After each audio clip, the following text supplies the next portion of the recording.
and welcome to episode 100 of the Grunge Bible podcast. My name is Chris Salona, and I am joined by Ethan Shalloway as always, and we are very, very excited to be here with you today. Ethan, how are you on this momentous occasion, episode 100? Chris, I'm fantastic, man. Energy levels are high. Just had my cup of coffee. Yep. Got my water. I'm all set up. And I'm really fired up, you know. I really am. This is going to be a fun episode. I had a lot of time, a lot of fun thinking about this, doing this with you. Probably most prep for an episode we've ever done, right? Because we couldn't slouch on this one. Yeah, this is episode 100. Yes, exactly. All of the stops had to come out, and it's a good chance to apply all of the wisdom that we've gained along the way from 1 to 99, and it's all on display today. This is it. Yeah, this is who we are now as a podcast. So, so to commemorate episode 100, we decided that it was officially time to, dispense with everything that we know. And we compiled our top 100 songs from the grunge era for this podcast for episode 100. And today's the day that we get to present it to you. And this has been a really exciting opportunity for us to explore the genre kind of on a macro scale and also just to, spend some time with bands that you don't always spend time with and really see what they have and try to present a holistic view of this genre that we know and love so well. Yeah, a lot of people have, you listen to radio and a lot of people have lists. A lot of people love making lists. People do love lists. And a lot of times you see the list and you go like, oh, how is that not there? How is that not higher? And, the response is the same. Make your own list. So that's exactly what we did. This is our list. There's a lot of objectivity, subjectivity, you know what I mean? It has it all. It has our fingerprints on it. Exactly. That's right. Exactly. So there is, it was a lot of fun. Like you said, taking a look at the scene in a macro sense.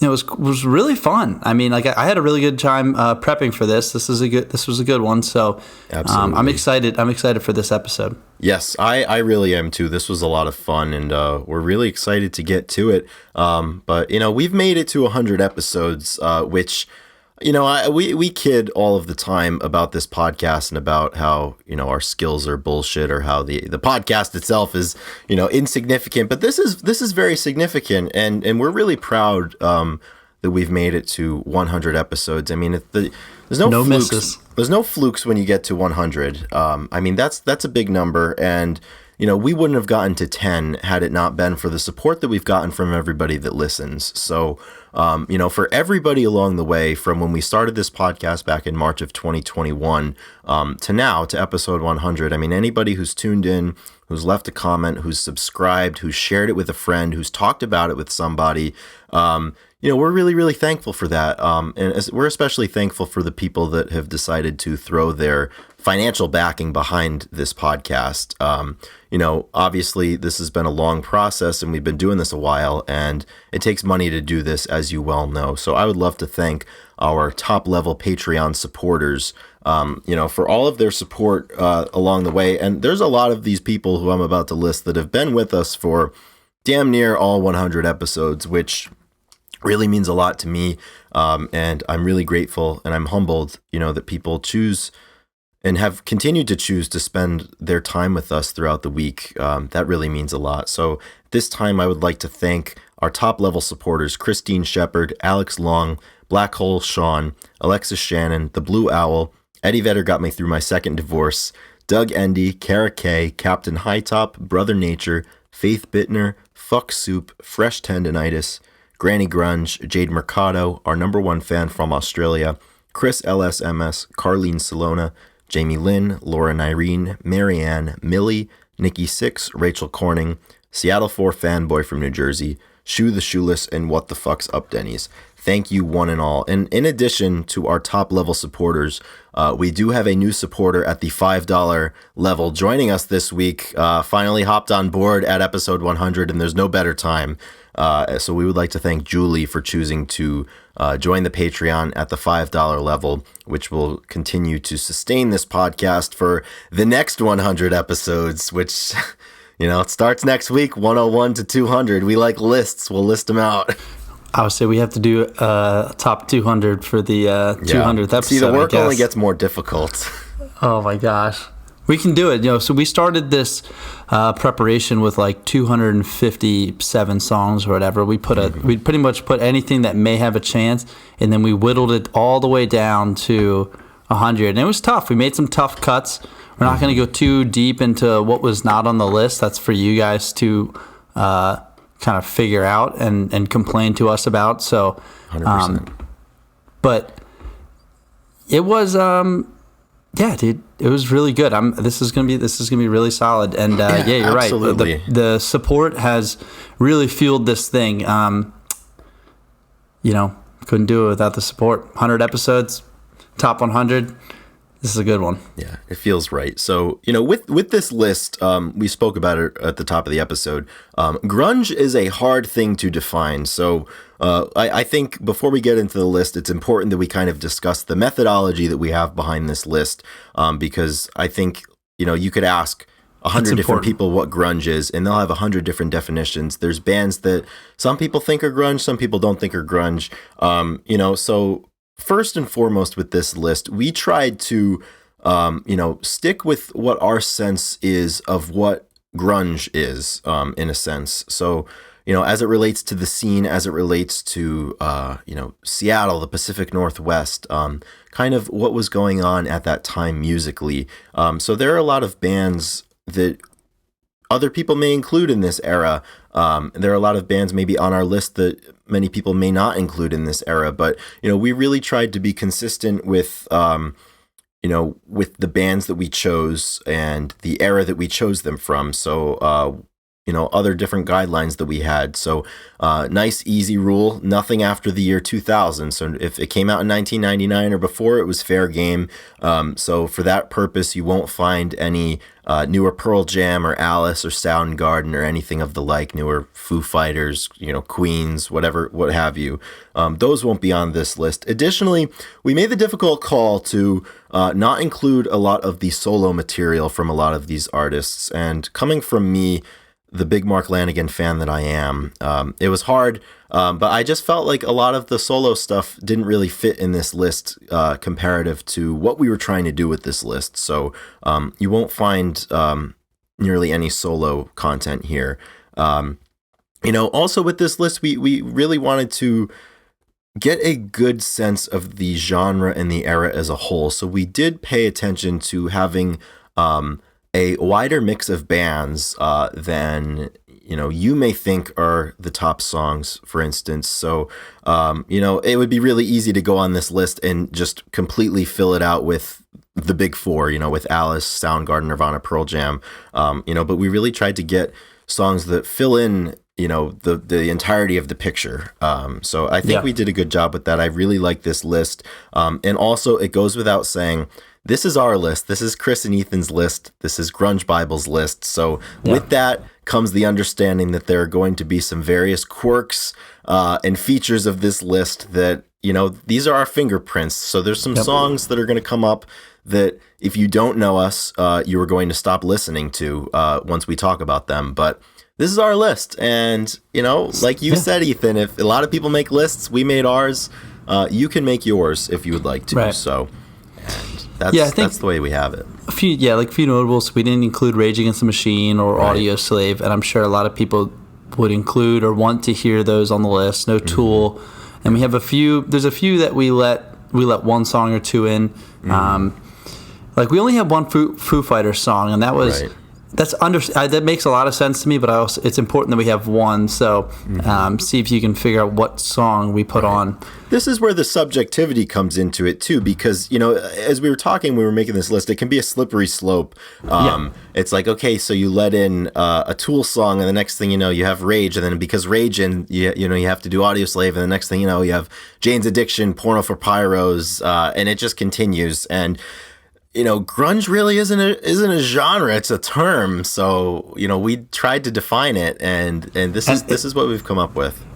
Yeah, and it's fun because this has been since we started the page, it was the big four, and then we had to branch out, and people talk about the genre and who applies all the time, and if it fits on the page in a way. So this is what I guess we consider to be grunge. This is it. You know what I mean? Exactly. This is the final verdict. Yeah, this is it. This is our magnum opus. So this is I think everything we've worked for. I think it's time to start this thing off, Chris. Yeah, I think so.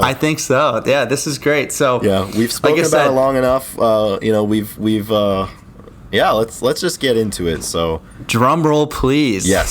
So the number 100 on our list, we're going to start off with Touch, Peel, and Stand by Days of the New from the 1997 eponymous debut album. I thought this song was important to include because it really builds on the sonic style, I think, that the genre established in the early 90s. And Travis Meek's incredible vocalist, incredible guitarist. I mean, you have that really heavy, detuned acoustic guitar that is really notable for Days of the New. And I felt like it was important to represent them on this list. Yep, a really solid song that gets recommended or requested a lot, and it just fits the sound and the style that the 90s kind of brewed, and it had to make the list. Absolutely. Number 99, with respect to our friend Taylor Berry, we have Big Rock Show by Sweetwater from 1993, the Super Friends album. This harkens back to our days as Sweetwater Bible. I think Sweetwater, great band from Seattle, kind of more alternative than a lot of what you will find on this list, but Sweetwater were a great band, and it's important to have bands like Sweetwater on this list because, like I said, it really illuminates the diversity of this era. Yep, this is a '90s summer hits. This is something that that finds its way on the playlist when you're in the summer, and that's important to me. I think it's just one that you want to have on these type of lists. I totally agree. So moving up to number 98, we have The Scratch from 7 Year Bitch. This is from the 1994 album Viva Zapata. 7 Year Bitch, Stephanie Sargent was in the band previous to this album, but, I'm really drawn to Celine Vigil's really distinct vocals, especially on this track. I mean, she had that vocal growl, I think, that a lot of people associate with the era. And this was a great band. Women in music were doing their thing back then, and I think it's important. And this is a great song. Mm-hmm. Yep, really hit the nail on the head. Just a solid rock song again. Mm-hmm. Absolutely. So moving on up to number 97, the 97th song on our list, we have Violet by Hole from Live Through This, which came out in 1994. And, what can you say about Hole? It's hard for us to post Hole on the page because so many people just come in and say absolutely horrible things about Courtney Love, and they all become conspiracy theorists. But it's important. This is our space, and you can't talk back to us right now, and we have to talk about Hole. I think, Courtney Love is important for this scene for many, many reasons. Most importantly, I think because of the music that she created, and Live Through This is a fantastic album, and I think it's an essential listen for the era. Yeah, this one I could see being a lot higher on a list like this, and sometimes we have a lot of the big four up there and stuff, and right. And you could easily, it's tough to compare, say, like an Alice in Chains and a Pearl Jam. They have so many hits, and they were just so much bigger. Then you have a band like this. I feel like this could easily make its way into top 75 or something. But there's so many songs, and I think that when it came down to making the list and actually putting them in order, the big four and there's some songs just had a little bit more meaning to us. Yeah. But this one could easily be moved up. 100%. And we'll find as we go throughout the list, as you listen, you'll have the reaction that, oh my God, this song is only number 81. This should be so much higher. Or, wow, this song's high. Like I figure it should be down, but it's hard. This is difficult to rank all of these. And it's hard to be objective about something that is so subjective, like music, like music taste. But I think it's important, to kind of make these lists and, people maybe learn something about songs that they might not have considered. So speaking of songs that you may not consider for this list, the number 96 song on our list, From 1997's My Own Prison, we have My Own Prison by Creed. And you guys, if you're listening, if you know anything about us, you knew this was coming. In a similar vein, not to be facetious, I think it's important. Post grunge, it's post grunge. It built on it, just like we were talking about with Days of the New. If you love it or hate it, people talk about Creed, and it's a part of the era, in my opinion. There, I said it. Yep, I love the lyrics to this one. Obviously, court is in session. A verdict is in.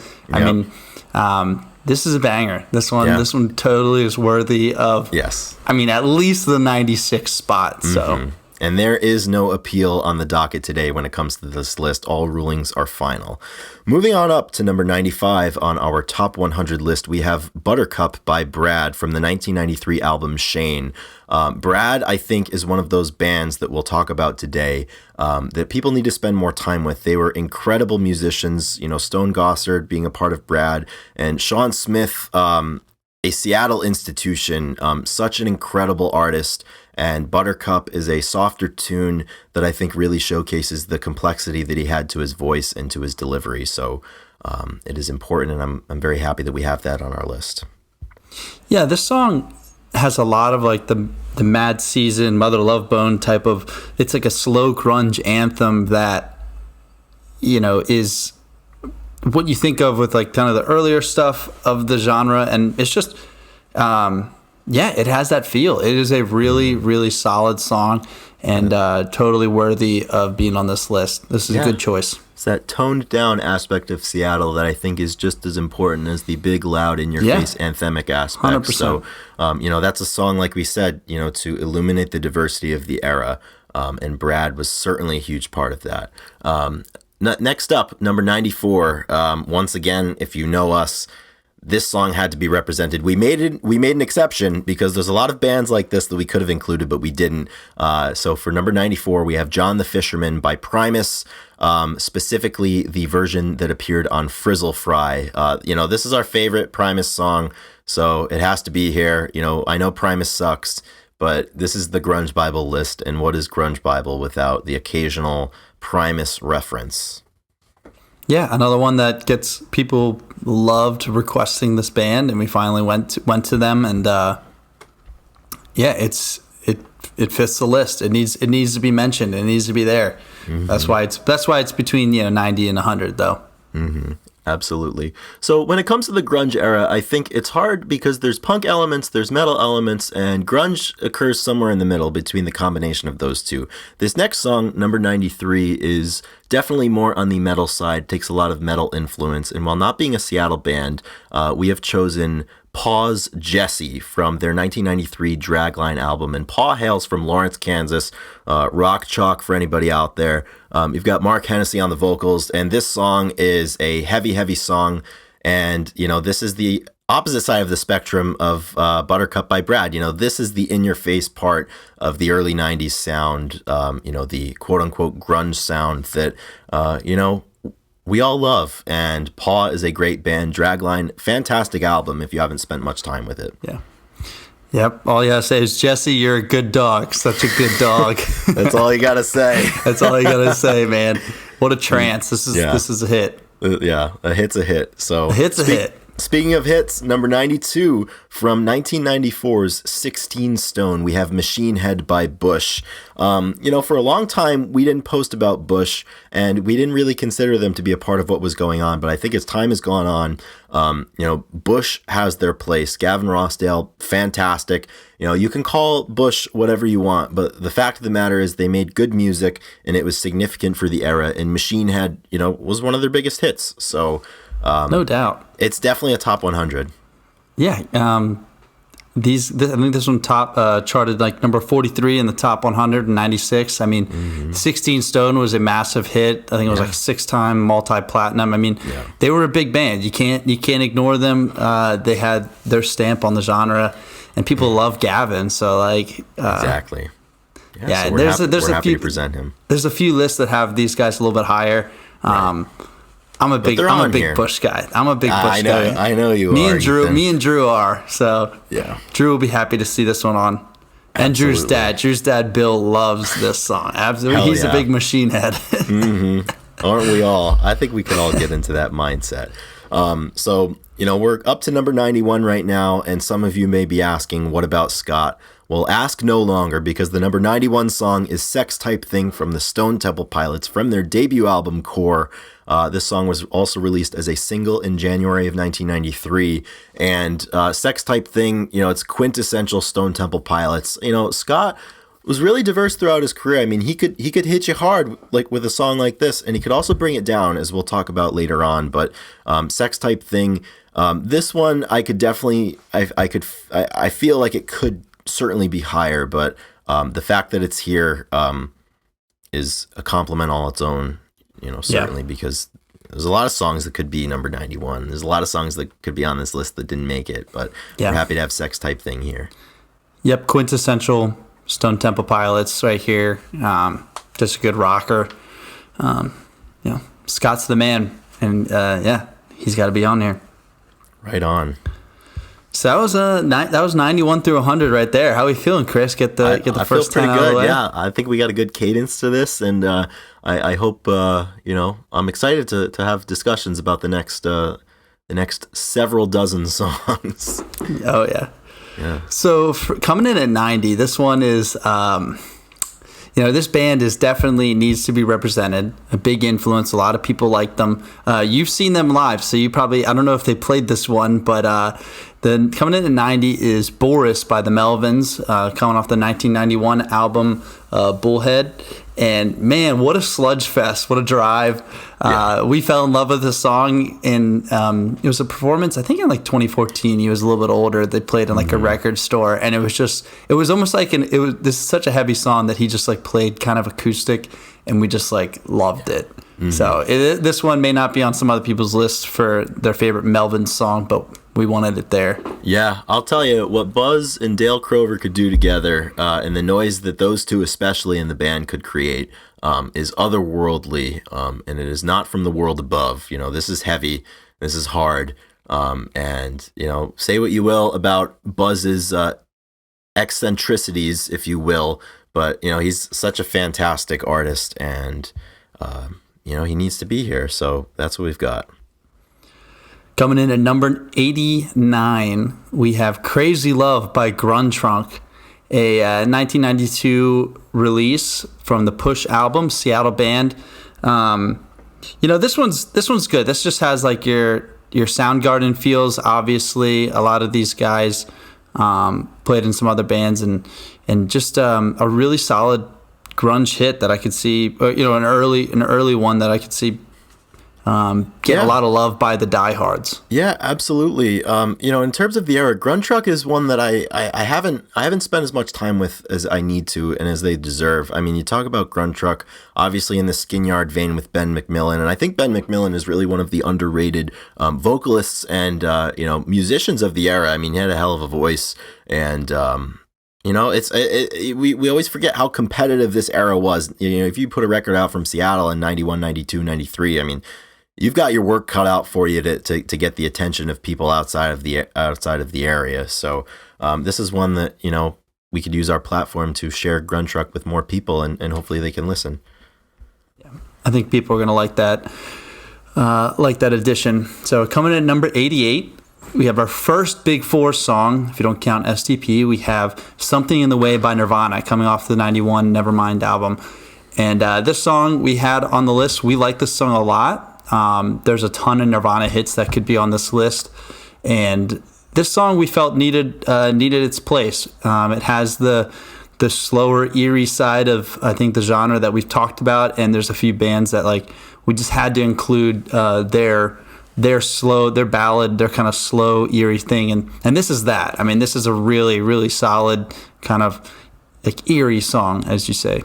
Absolutely. And, a lot of people out there, I think this is the first song that people would be like, how is this only number 88? But I think you have to think of it in terms of this is number 88 because Nirvana has so many incredible songs that we feel are more representative of who they were as a band. But this one, certainly it still persists even in pop culture. Newer generations are discovering this song, and it is one that is essential to Nirvana's legacy. Coming in at 87, we have "Calm Down" by Bush from the 16 Stone album. Again, a lot of 16 Stone coming out. Bush is leading the ranks right now. Yeah, and I could see, this one, you were hesitant, and I remember getting a text and saying, this song slaps, actually. So I could see this one be a little bit higher for sure. It's just another really solid song, and I think it displays the vocals and the band's ability to jam, and this is a good one. The whole album is really solid. Yeah, really, really solid album. This one in particular is my favorite from the album. I've just been really fixated on the guitar tone that they have in the intro, and right after the chorus, it's just really, really abrasive, and it's fantastic. So Bush, number 2 from Bush, checking in at 87. I like that. All right, coming in at number 86, we have our friends from Down Under, Silverchair with Israel's Son.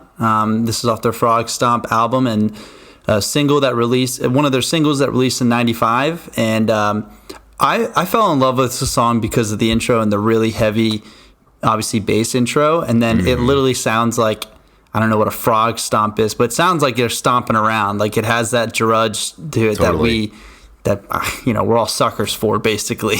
100%. My one comment about this, Ethan, did you know that they were just 15? No, Chris, I've never heard that before. This is the first unreal. I've heard of it. Yeah. Yep. Grunge Bible absolutely considers Silverchair to be grunge. End of discussion. Right. Number 84, our first I'm sorry, I already said that. Our first Soundgarden song. Did I skip one? Oh, shit. You skipped 85. Let me reset. Can't skip this one. You gotta settle yourself on the mound.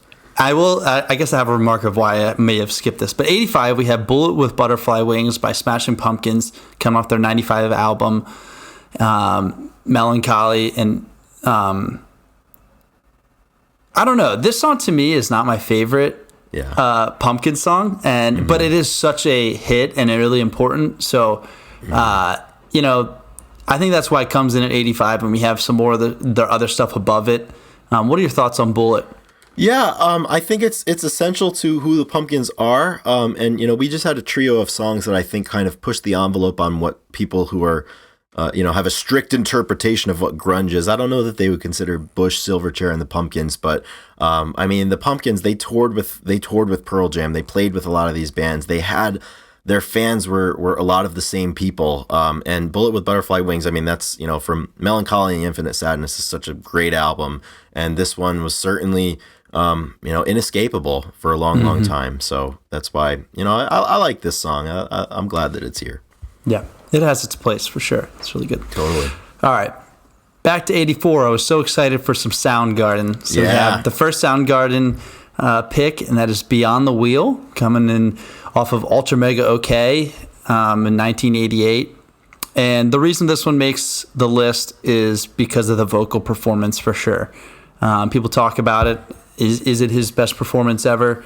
When you listen to it, he's just in that high range that people really got drawn to from Chris, and he's just kind of belting out the whole time, and it's impressive. It's just simply impressive. Yeah, it certainly is. In this one, for me, I just think Chris's vocals on this almost defy what is in the realm of the possible for me. I mean, this one is soaring, it's searing, it is just it's incredible. If you ever want to tell somebody or show somebody how good of a vocalist Chris Cornell was, I mean, you play Beyond the Wheel for them. So happy to have it at number 84. And the rest of the instrument side of the song is also excellent. Yeah.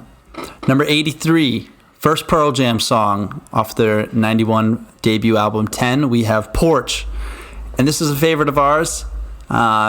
It got pushed down the list a little bit, maybe a little bit more than we thought when we started, but we got some really good songs ahead of it that we needed to put up there. So this song is great. You have it tattooed on your body, so this which is shows you how Chris. tough this list is to make it really highly. I have this song on my body forever, and it's checking in at number 83.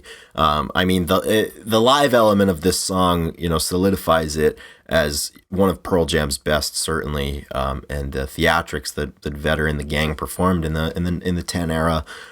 So really, really, really great song. Obviously coming from me, although I'm a bit biased because it's on me forever. Yep. All right, number 82. We have our first touch of Andrew Wood in Malfunction, and we have Jezebel Woman. Yeah, Andrew Wood needs to be on this list, obviously. All of his projects need to be on there. There's a reason that the people in the scene look up to him, and he was a major reason for a lot of bands and a lot of inspiration. So this song is just a really solid, it's just one of the solid rock songs that you want to listen to. Yeah, 100%. And I think this is the first of what I would consider to kind of be like legacy selections on this list, where you have to kind of go before what a lot of people consider to be the era itself. Because what happened before, and the people that played a part before, they inform and they illuminate the choices and the creative decisions that a lot of people made during the era. So I think Malfunction, very important to be here. Andrew and Kevin Wood, the brothers, pre-Mother Love Bone. And it just goes to show you that spark that Andrew had. And this is a great one. You can see the line in this song between Malfunction and then into Mother Love Bone, and then what Mother Love Bone did, into what those members went on to, make Pearl Jam. And, you can kind of see the line when you put it there, but have to give a nod to Andrew Wood. I think without him, the scene and the genre would not exist as it does today. And he's one of the most important benefactors, if you will. Yeah.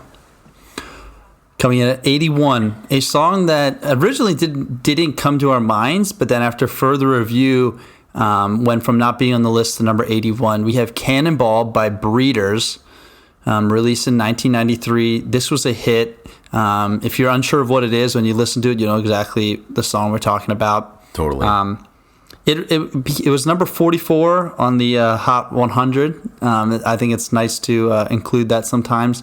And I guess in VH1's list for top 100 90s songs, it came in at 83. So wow. Somebody put in the top songs of all of the songs that came out in the 90s. So we actually had it. We had it 81 here. You maybe you don't consider it grunge per se, but it's got the guitar to it. It's got the and this is another choice that we made. That I think you need something by the Breeders and Kim Deal, great vocalist. So I think for the diversity of this era, you got to have some Breeders in there. So. Ethan, I know you fought for that one, and you were right.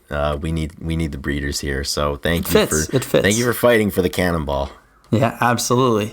Yep. So at the end of the day, it's a good tune, and it should be on the list. Exactly. There's a lot. In some ways, there's a lot of room on a top 100 list, and then in other ways, there's not a lot of room on a top 100 list. But there's room enough for Cannonball. So.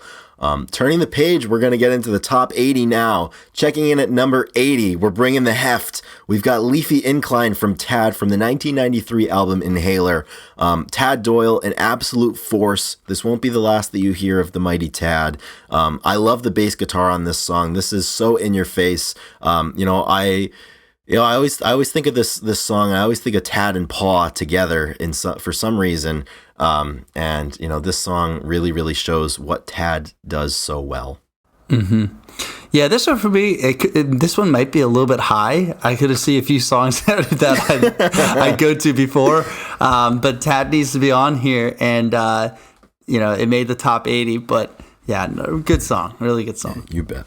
So for number 79, if we were doing a entire 90s list or an alternative rock 90s list, this one would be maybe top 10, but for number 79 on our list, we go to 1979 by the Smashing Pumpkins. Mm-hmm. I don't consider this song to be grunge, but we've got the Pumpkins in here, and this song is indispensable for the era. I think you're hard pressed to find a song that is more recognized as a nostalgic tune universally than 1979. Yeah, this one is just super popular from the time, and yeah, it earned its spot. But like you said, it is definitely more alternative rock, but that's fine. Yeah. So for number 78, a testament to the embarrassment of riches that this band has, we go with Yellow Ledbetter, checking in at 78 on our top 100 list. Obviously, as we know from Pearl Jam, from the 10 sessions released initially as a B-side to the Jeremy single in 1992. This one I think is significant because, Mike McCready's role in this song, the folklore behind the lyrics or lack thereof, this is super Hendrixy. This is another influenced side that, kind of comes from the vein of the Hendrixes and the Stevie Ray Vaughns that did find its way into this era. You take a lot of people with a lot of different influences and you try to, put them all under one roof. You're going to have a lot of different rooms in that house. And this one is certainly a distinct room, I think, from a lot of the songs that we've discussed so far. Yeah, this one stands out as a Pearl Jam song for me. It's a standalone, that is. It seems like it just has its own place for sure in their own catalog too, and is everybody knows it, everybody likes it. People make fun of it because they like it so much and his lyrics. So yeah, this is a good one. I know it's one of your favorites. Yeah, 100%. Moving on to number 77 on the top 100 list, we have This Town from Green River. Once again, another little bit of a legacy selection. Green River, a band that definitely needs their due, including from us, more than we've given it. This one is from 1987's Dry as a Bone. In Green River, Mark Arm, Jeff Ament, Stone Gosser, Bruce Fairweather.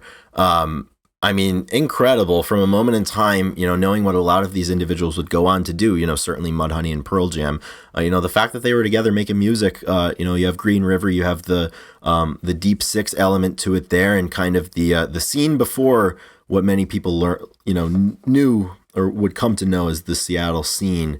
Green River, they were big, they played a big part in that. So definitely need to be on this list.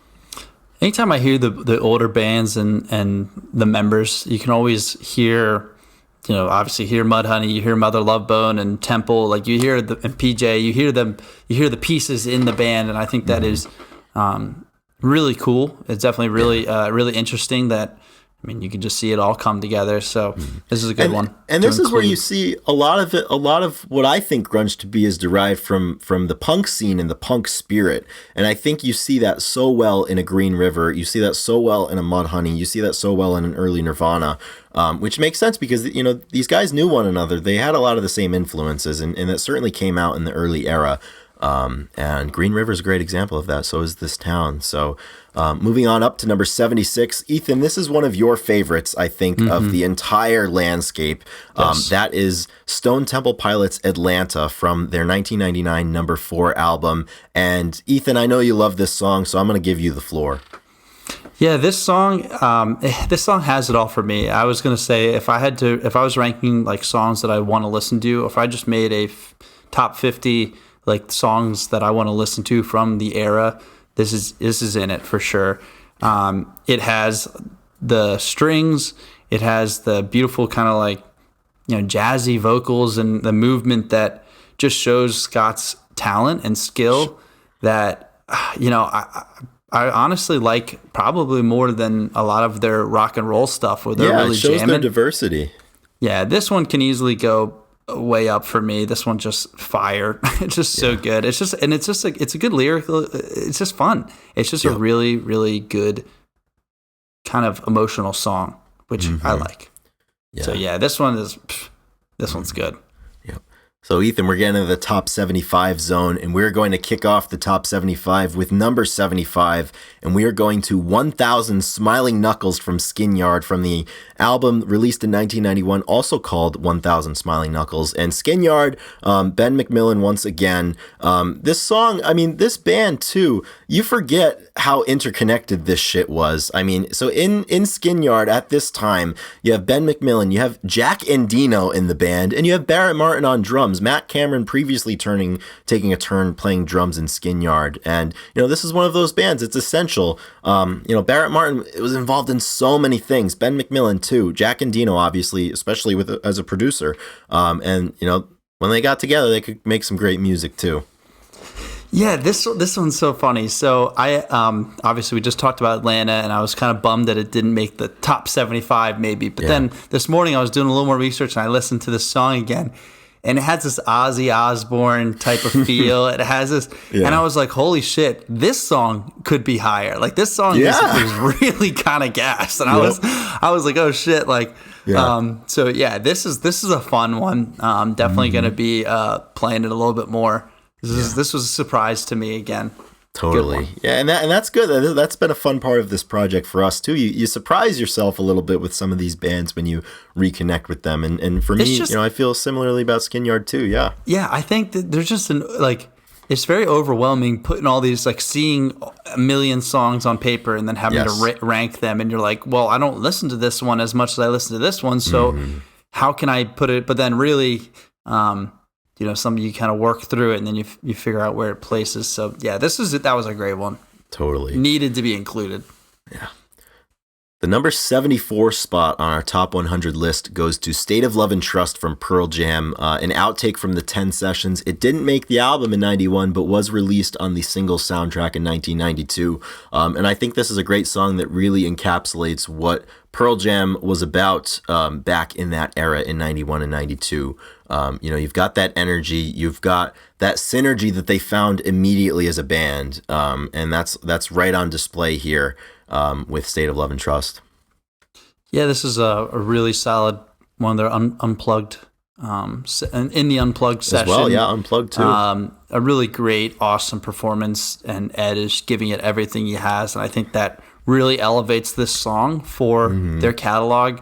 I mean, it's obviously really good by itself, studio, but man, something about those unplugged songs really help the legend of the song itself, and we'll get into that there's a few more additions that just, you can't ignore the fact that it was played at one of those historic sessions, you know what I mean? Like those people look at those concerts all the time, and I think that when you have something that stays, a performance that stays for 30 years, then it's important. Yeah, I would totally agree. The 73rd entry, number 73, goes to Shame in You by Alice in Chains from the 1995 self-titled album. And I fought hard for this song to be on the list. I think it is, we talk about the different eras and the different seasons that Alice in Chains went through. I think this song is the perfect encapsulation of the end of the band. Lane on this album, and especially on this song, is just so chilling, so brutally honest, and it's so sad. But I think, that's part of the allure of this era, is the fact that a lot of these people were being so vulnerable about the things that were happening to them. And as we know, I mean, there's not many happy endings in this era. And, unfortunately, this song for me is a reminder of that.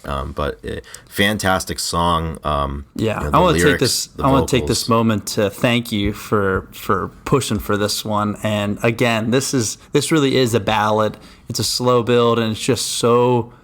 It's kind of I feel like it probably really influenced the Hinders of the world and the sappy, like, early 2000s rock or something. Yeah. In a way, like, it has that, like, I don't know if that was degrading to the song, but this is a really, really beautiful song. Yeah, good choice. It certainly is. So for number 72, we are going back to the Stone Temple Pilots, and we're going to my first ever favorite Stone Temple Pilots song. I used to warm up to this one back when I was in high school getting ready for track and field meets. We go to Wicked Garden, also from the 1992 Core album. This song is just so in-your-face heavy. And once again, it's funny, you pit this. We have Sex Type Thing, then we have Atlanta, and then we have Wicked Garden.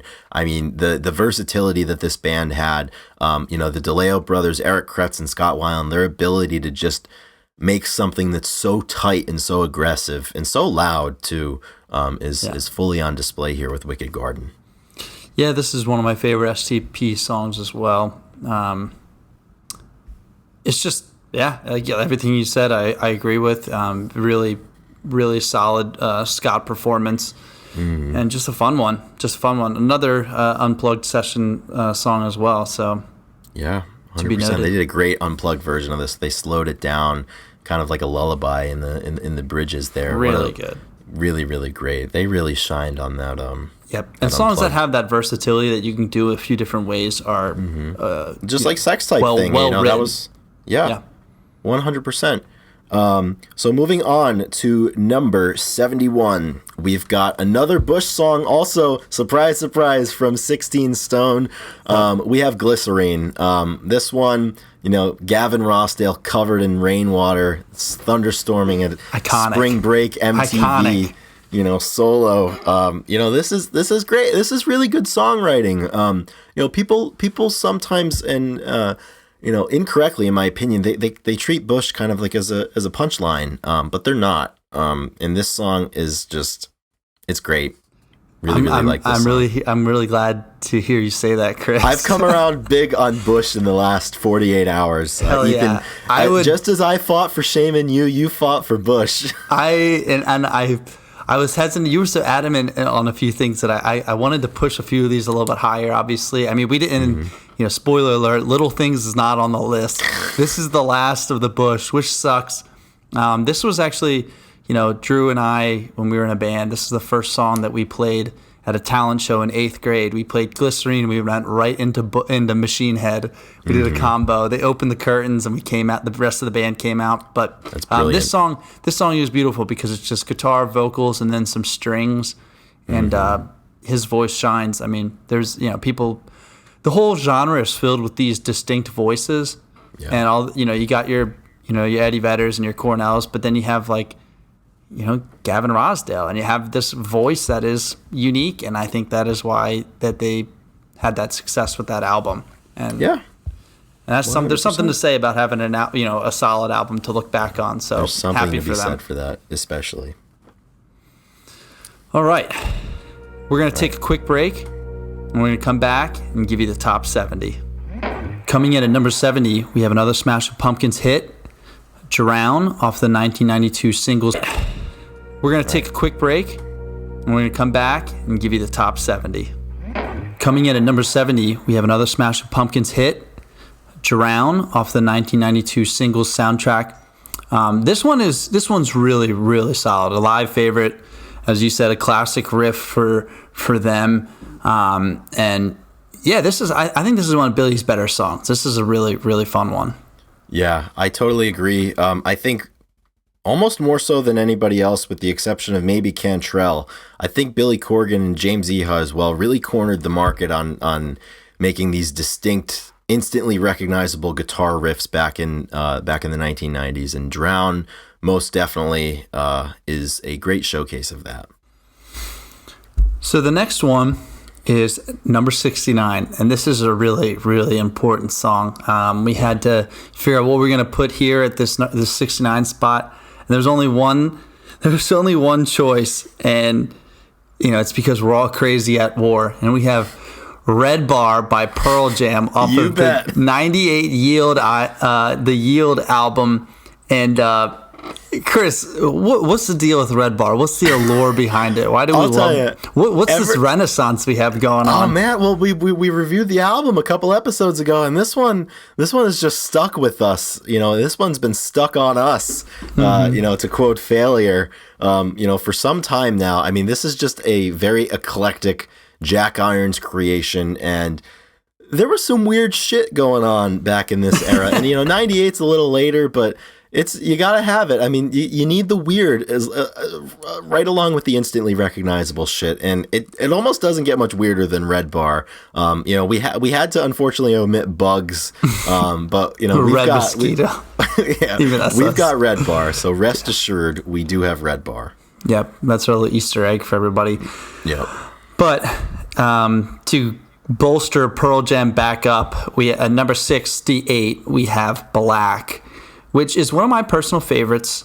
I really enjoy seeing it live. I believe they played it at both. It's always, they turn off the lights and they have this really beautiful sound. It kind of stands out as a Pearl Jam song. It's a little different than what you maybe usually think of. But it is one of the more popular songs, and I think that it always gets delivered really well, and it's a fun one. So. But I think this is a pretty admirable spot, I guess. This makes sense. Yeah, I've talked to a lot of Pearl Jam fans over the years, and I feel like this is one that you're either really, really high on or you're just not a huge fan of. But this one, I think, really takes on a life of its own live. I think the unplugged performance is just so memorable. And yeah, this is a great song. The bridge is so powerful. With the I know someday you'll have a beautiful life portion. The emotion behind this one is really, really heavy, and I think it takes it to the next level. Right after Black, or right before Black, we have Blue, Black and Blue. So Black and Blue, Blue on Black, Kenny Wayne Shepherd. Exactly. Black. Number 67, Blue by Nirvana. This is off their Bleach album, 1989. First track, first album. This is important. This is the hard Nirvana stuff. This is before Nevermind. This is when they were just absolutely ripping, and this is the more grungy stuff that you're going to hear from them. So it earned its spot for sure. This is a good one. And this is exactly what I was talking about earlier with the punk spirit and the punk tradition finding its way into what we now know as the Seattle sound or grunge scene, whatever you want to call it. The Bleach, it's got a lot of punk, influence on it. And this one's heavy, and this shows right from the jump, Kurt was a hell of a fucking songwriter. Yeah. Number 66, Blow Up the Outside World by Soundgarden, off of their Down on the Upside 1996 album. This is a great song. Simply put, has the ups and downs, has the vocal kind of build that we love from Cornell, and it's just, good solid lyrics. It's just one of those. It's a Chris Cornell song. It makes so much sense to me. Yep, and I think this is really, really emblematic of what Soundgarden was almost in its final form. I mean, you had the '80s stuff, which almost kind of had a little bit of glam to it. Then you had the Black Sabbath inspired Badmotorfinger era. You had Super Unknown, and Down on the Upside was really, really complex musically. And I think this one really goes to show, what they were capable of in terms of pushing the envelope compared to what people were used to. Coming in at number 65. We have the Melvins making another appearance with their song Revolve off of Stoner Witch in 94. Stoner Witch. And this is just Buzz being Buzz. This is some of this. They have some beautiful performances. I think the UCLA, when they played outside of UCLA in 94 or 5 or something like that. And it's just heavy and good, and this is the Melvins. If you like the Melvins, you love this song. And if you don't understand the Melvins, maybe you don't know this song. But right, yeah. If you don't like the Melvins, I don't think there's a Melvins song that would change your mind. This is my favorite Melvins song. I love Revolve. Hell yeah. Coming in at number 64. Surprisingly, when we made this list, we actually took it off. This one was left far behind by accident. This one was left far behind. Then we're like, wait a minute, what are we doing? This is our list. This is one of our favorite songs by Alice in Chains. We have to include it. So not only did it go from not being on the list all the way up to number 64, we have No Excuses by Alice, and that comes off of Jar of Flies. This is just one of our, just a beautiful, it's got a great melody, great hook, and it's just fun. To me, it is a fun song. I mean, maybe, the lyrics is maybe a little sadder, but it has the hook and it has the melody, and it's just this is Alice at its best. Yeah, I totally agree. The vocal harmonies that are present in this song, both the studio version and the unplugged version, really, really make this one shine. And, in terms of lyrical construction, I mean, this is Jerry Cantrell's love letter to his best friend Lane. If we change, I love you anyway. And I'll always love that song.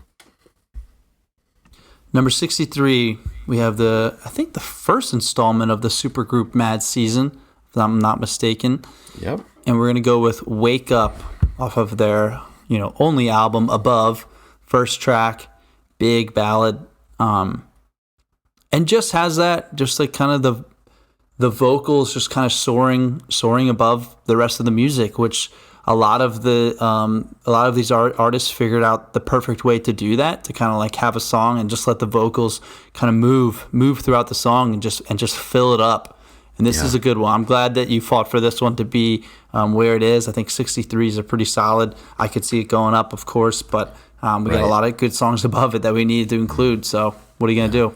Yeah, Mad Season, really, really special project. And once again, I think a great example of the vulnerability that a lot of these artists had, with their writing. And Lane, obviously, like we spoke about with Shame and You, wake up, young man, it's time to wake up. And, knowing what we know and knowing how it ended, this one is has some extra sadness to it. But incredible how this one opens up, for sure. Mm-hmm. Number 62. We have "Come Bite the Apple" by Mother Love Bone. This is an important song off of the 1990 album Apple, and you just have to include Andrew Wood as much you can, and this is one of our favorite songs from that album.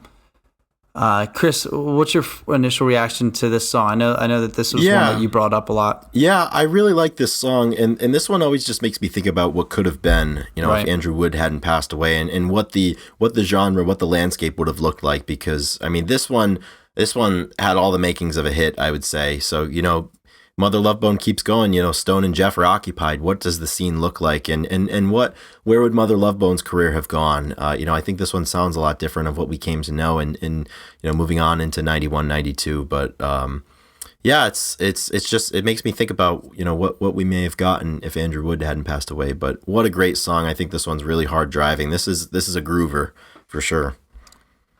Number 61.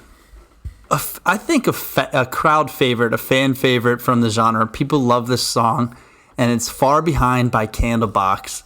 Kevin Martin wrote this song about Andrew Wood, and I think that's really a beautiful tribute. You have a lot of songs, a lot of bands doing tributes to other people, just like we talked about in the song before, how important Wood was. So this is a good song. It may get a little bit of flack for whatever reason.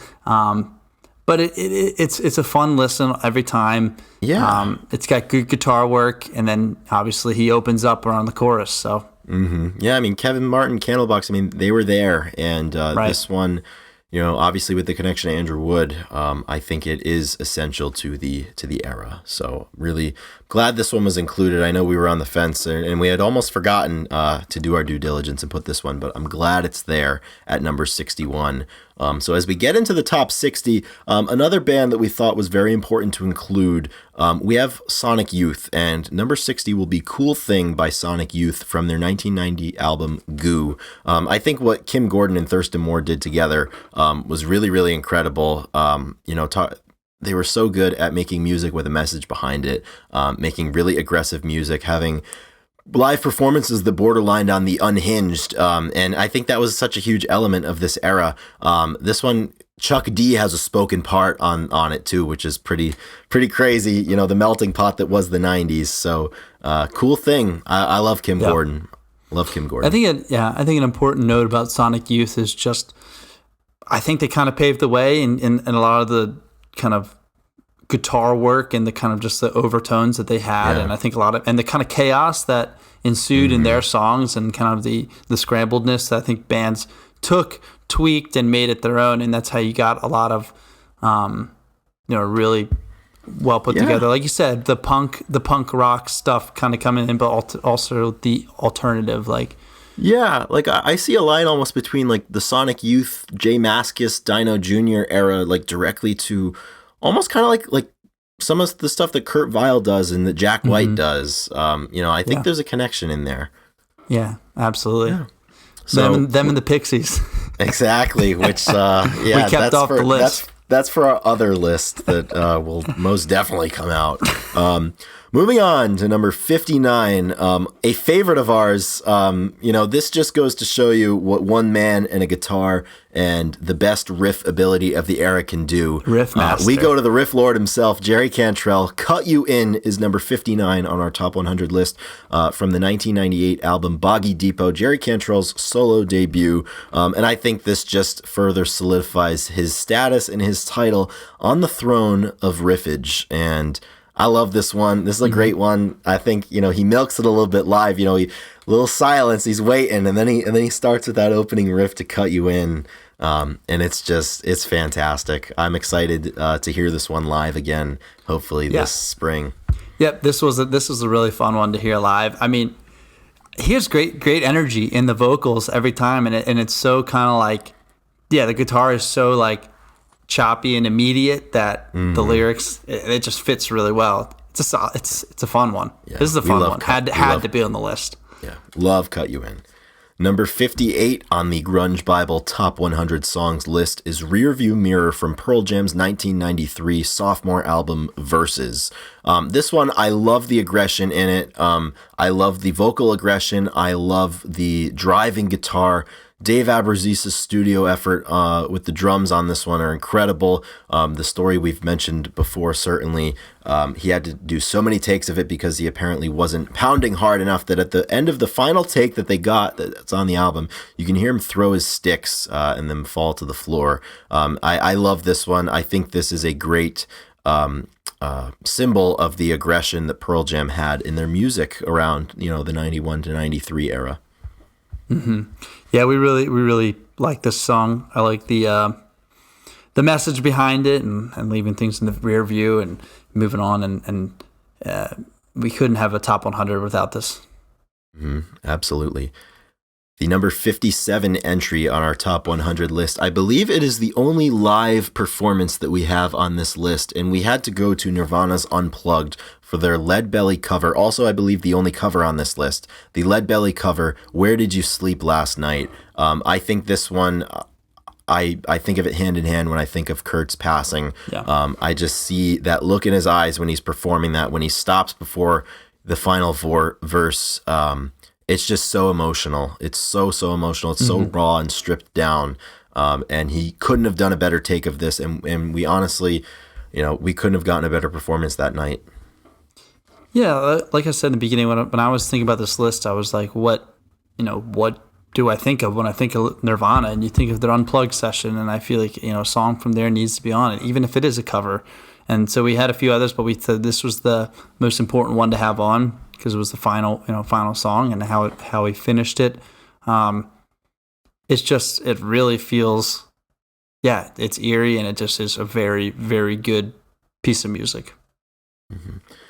Number 56, we have Nutshell by Alice in Chains, also from Jar of Flies. And this one, once again, right in the vein of vulnerability that we've been speaking about. And I think this song, its legacy was solidified when they performed it to open up the Unplugged performance. You won't find a more honest song. And I have such a soft spot for any acoustic Alice in Chains work. And this one is certainly one of their best. Yeah, this is one of our, we've talked about it a lot, that this is one of our favorite songs by them.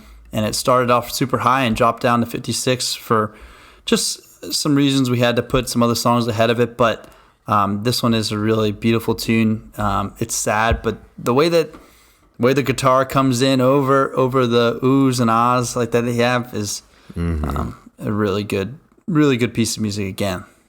Absolutely. Moving up to number 55, we once again enter the Mudhoney realm. Although I think this is the first Mudhoney. We had Green River before. I don't think we had Mudhoney. So Mudhoney's joining the party, and we're going with Suck You Dry from 1992's Piece of Cake. And if you ask me what individual personifies grunge the most, it's Mark Arm. He has that certain I don't give a fuck attitude that I associate so much with this era, that I think has its roots, like I said, in punk. And this one is just, it's fuzzy, it's crunchy, it's sloppy in the best way possible. And it's a great song. Yeah. I mean, it does exactly what it says. It sucks you dry. I mean, it takes everything out of you. You got to be, I couldn't imagine being in the crowd for this one and just being spent afterwards. Mm-hmm. Moving on up to number 54, we enter the land of Soundgarden's Super Unknown, and we have Spoon Man, with much respect to Artiste the Spoon Man. I think this one just showcases the riff ability and the piston-like quality that I think Soundgarden was able to make in their music. This one just drives forward. It's really, really loud. I love the end when he holds that note. First it steals your mind, he repeats it, and then it steals your soul. So good. I love Bad Motor Finger, but my first love was Super Unknown. It was the first Soundgarden CD I had, and. Yeah, there was some maybe a little controversy where to put this one on the list, but I think the complexity of this song is really important. The vocals obviously are incredible, but the stuff the rest of the band does, and it's kind of like off timing. I mean, it's a complex song, and I don't know if that was to kind of allude to the complexity of some of the Spoon Man's playing ability, because it's kind of different, but like. It's kind of chaotic, but it is. This is not a song that many other bands could build and do. And I think that's why totally agree. I think that's why it's important. Like this is not. It's not so simple. It's not as simple. Mm-hmm. Exactly. It's not. And the Grunge Bible podcast is not a simple, and I just realized I made an error. I was talking about Spoon Man. I was actually talking about Super Unknown, and who knows, we might hear from that later. But Ethan, I think you summed up Spoon Man very more than adequately. So I think we should move on. But I closed my mouth after talking about Super Unknown, and I was like, shit, it's not the song we're talking about. Oh man, that's all right though. The train keeps rolling. Yeah. Moving on to number 53, we're going back to the Pumpkins, and we are going to Mayonnaise from 1993's Siamese Dream. I think this is the most nostalgic song in human history. I think it's even more nostalgic than 1979. The guitar at the beginning, I think, can make grown men cry, and that's just the way that this one goes. Yeah, this is just definitely one of my favorite. Probably my favorite Smashing Pumpkins song. I think we have maybe one more on the list, and you guys can try to figure out which one that is. But we had to put down a little higher for maybe the significance. But this one is such a beautiful song and has exactly what I look for when I go to Smashing Pumpkins. So thank you, Billy. Thank you, Billy. For number 52, a song that has saved our lives more than one time. Also from 1993's Verses, we have Dissident by Pearl Jam. This one, that guitar lick at the beginning, that intro, how it just brings you in and it saves your life right away. I love the kind of ambitious subject matter that this song has. I love the bridge here. I think Stone Gossard's guitar, this is what makes him, in my opinion, one of the more underrated guitarists ever. Certainly one of the more underrated writers ever. Dissident, fantastic. And Ethan, I know you love it. Yep. Yeah, this one saved our lives. Nothing like getting a Snapchat of Chris in the car here in the beginning to Dissident, telling me that the local radio station is playing Dissident, something that doesn't get enough airplay. So it's the stuff dreams are made of. It made the list. It's simply a song that when it comes on, I get happy. I get, you just get excited. And simply put, these are our favorite songs. So it's on the list. Moving on to number 51, fitting that this song is on our list because sometimes, when we get mad and we get pissed, we do grab our pen and write down a list. We have Shit List from L7 from the 1992 album Bricks Are Heavy. Donita Sparks is incredible. I love her vocals, and L7 is a great band that I've been finding myself getting more and more into lately. And this song, this is my favorite L7 song. I just love the concept of it. Like, hey man, fuck you. You're on my shit list now. Yeah. This is a solid rocker. Gets the angst out, and you hear it in the vocals. I mean, it's intense. This is a admirable spot for shit list. Could be just missed the top 50. I know maybe you wanted to see it up there a little higher, but. That's all right. The way the cookie crumbles. It's on the list. It's on the list. So that's what's important. So Ethan, 50 down, 50 to go. And how you feeling right now, Chris? I feel really good. I had a lot of fun talking about those 50 songs, and it's only going to get better because we're climbing the rankings right now. I mean, to be one of the top 50 songs of the grunge era is no small feat. And I'm excited to present the back nine of this list to everybody. Yeah, none of this was easy, I'd say, but ranking 51 to 100 was a lot less stressful than what we had to do from 1 to 25 and 1 to 50. We had to make some tough decisions. We had to really, this list is, who knows? This could be our identity, Chris. You never know. Yeah. Like this could be what people look to when they hear Grunge Bible in the future. So Yeah. we had some tough decisions. Yeah, they say when you make, I hate calling it content, but for lack, just for the sake, when you make content and you put stuff out into the world, you never know what's going to be the one that holds and what's going to be the one that people turn to or most associate with you. So that's a cautionary tale to be careful with what you put out into the world. But I mean, we just keep on blasting, and who knows, maybe this will be the one. I am going to post this list on the website, and who knows, maybe this will be the search result that people see, and we can inform the hearts and minds of other people. But Ethan, what do you say we get into this top 50? Top 50, here we go. Top 50 grunge songs with the Grunge Bible podcast. We're going to start it off number 50. Hole is back in the mix with their 1994 song Doll Parts. This is really solid. This is the one that people I think this is their top song, correct? Obviously. Yeah, and it's really my favorite. Yeah, definitely my favorite as well. And yeah, like you wrote here, it's pretty haunting. I mean, her vocals have this sound to them, that it's exactly that. It's kind of haunting, and it feels like the past is always there. Yeah, and this kind of desperation to it, especially the end, when she hammers it home, when Courtney hammers it home, repeating "someday you will ache like I ache," at the end, and it just ends after she says that last ache, and there's just silence, and it's really, really haunting for sure. Great song. I don't give a shit what you think about Hole or Courtney Love, but because this one needs to be here. It's got to be here.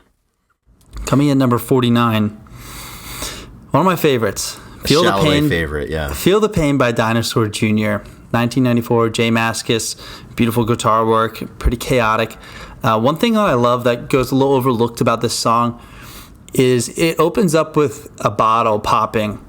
And the song is about, feeling the pain of everyone. And first I feel nothing, then I feel the pain. And I just think that, I think that was a nice touch. And it's just one of the songs that I like his vocals a lot. I'm kind of a sucker for kind of the unclean vocal side of things, and really his guitar work has always really done something for me. So I think this is the only song by Dino Jr. on the list. I'm really happy that he made the list.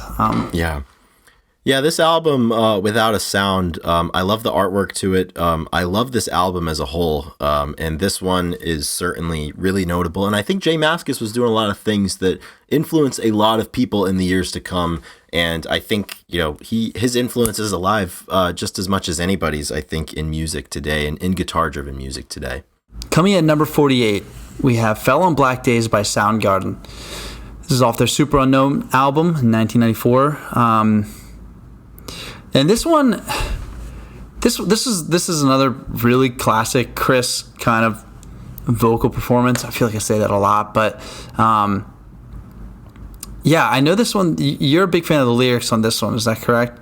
This is like one of your. I certainly am. Yeah, and I think this one feels different. After Chris passed away, I think it's one of the best reflections lyrically. I think that we've almost ever gotten in any genre about mental health. And how, the struggles, they're always lurking out there somewhere, and you never know when they're going to come, and you do what you can to be prepared for it and to handle it. But it's difficult. And sometimes it's, no matter what you do, it's going to show up. And, in this genre, there's a lot of that. And this song was a really good representation of that, I think. For number 47, we're finding Temple of the Dogs, Say Hello to Heaven. This is an Andrew Wood tribute that, is just beautiful. It's one of those songs that you see them, you see him sing and perform, and it brings you to tears because you know how important it is to them when they wrote it and when they write and when they sing it. So this one is another ballad, just a beautiful kind of emotional song that is hard to ignore. Yeah, one of the great tributes, I think, in music, period. And I'll always think about that lyric. Now it seems like too much love is never enough.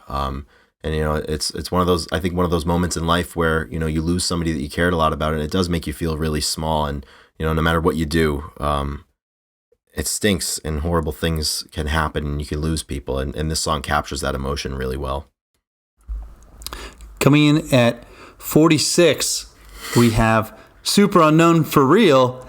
For real, yeah. A tribute to Artiste the Spoon Man. No, I'm just kidding.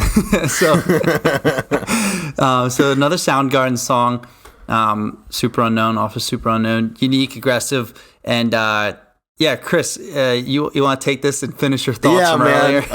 If you've heard me say this before, it's got a real piston-like quality to it, and I'll always, that end where, first it steals your mind over and over again, and then it steals your soul, That's great. This is really fucking me up talking about it again. Yeah. I feel like I'm going to lose my place, but Super Unknown's fantastic.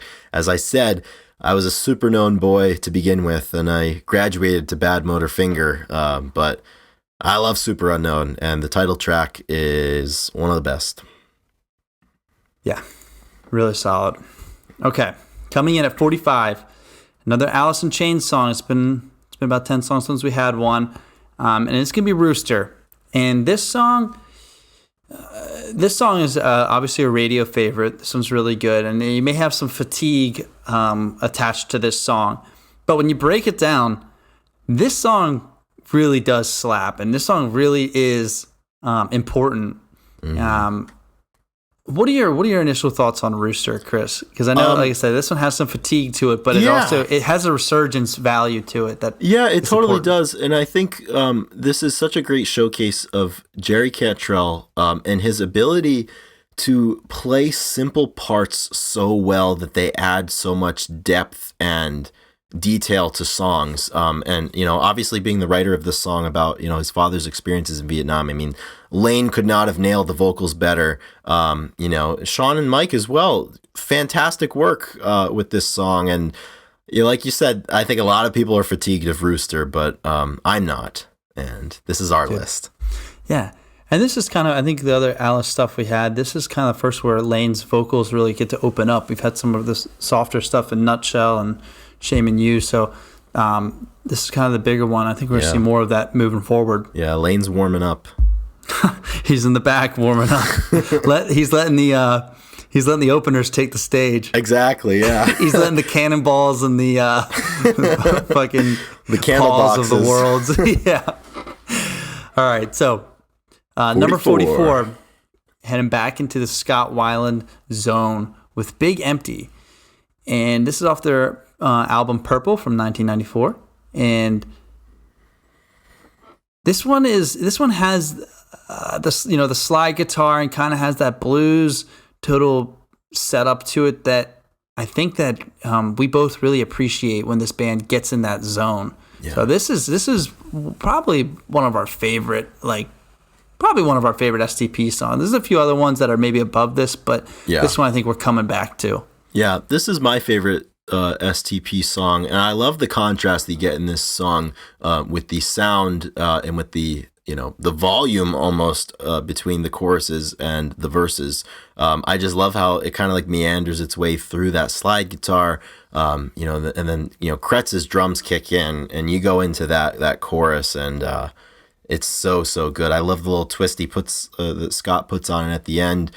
Time to take her home, when he hits take a little higher than he did throughout the song, and it's great. It's got a lot of great detail to it. All right, number 43. Another Alice in Chains song off of Jar of Flies. We have I Stay Away. And this song is another awesome killer song. Well put together. Got the strings coming at the end. The chorus is really big. And it's just a masterclass. It's a masterclass of a song. I think this one is one of their best composed songs. Really beautiful guitar solo. Everything you can ask for in Alice. Yeah, I love the strings on this one. I love that it sounds weird. I love the music video, the claymation. I think it's great, and it's cool when you put this song, 2 spots away from a Rooster, for example, with the understanding that it was the same band who made both of these songs really speaks to their versatility. And Ethan, I gotta tell you, I'm looking up this list. I'm getting excited. We got a lot of good songs coming. So it's about to get real. It gets to be real and real fast too. Yeah, let's keep it rolling. So 42, we have "Burden in My Hand" by Soundgarden. This one originally we had kind of slotted maybe in like the 11 to 20 range, and it kind of got bumped down a good bit. But it's no slouch. Coming out the Down on the Upside album, 96.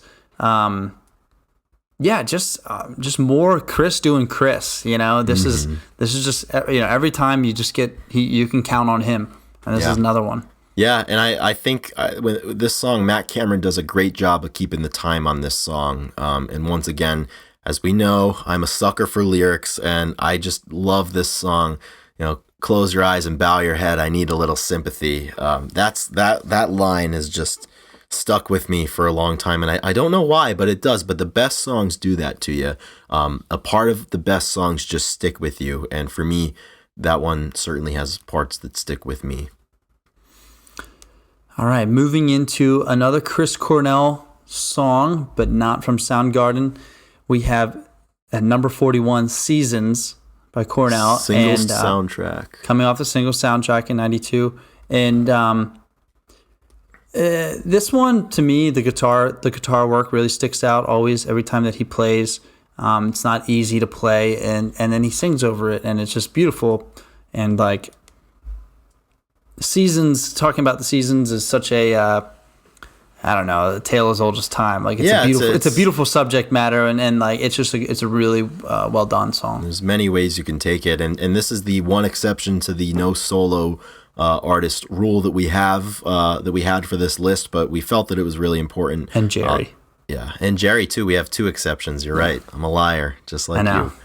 All right. Well, we're getting to the top 40. This is a little American top 40 action right here with Ryan Seacrest. Let's bring him in.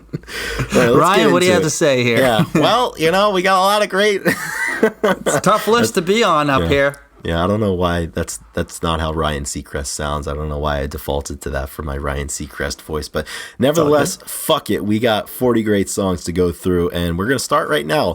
Number 40, we have the song that has perhaps affected me emotionally more than any other song that you'll find on this list. We have "Release" by Pearl Jam, the last track on their debut album, 10.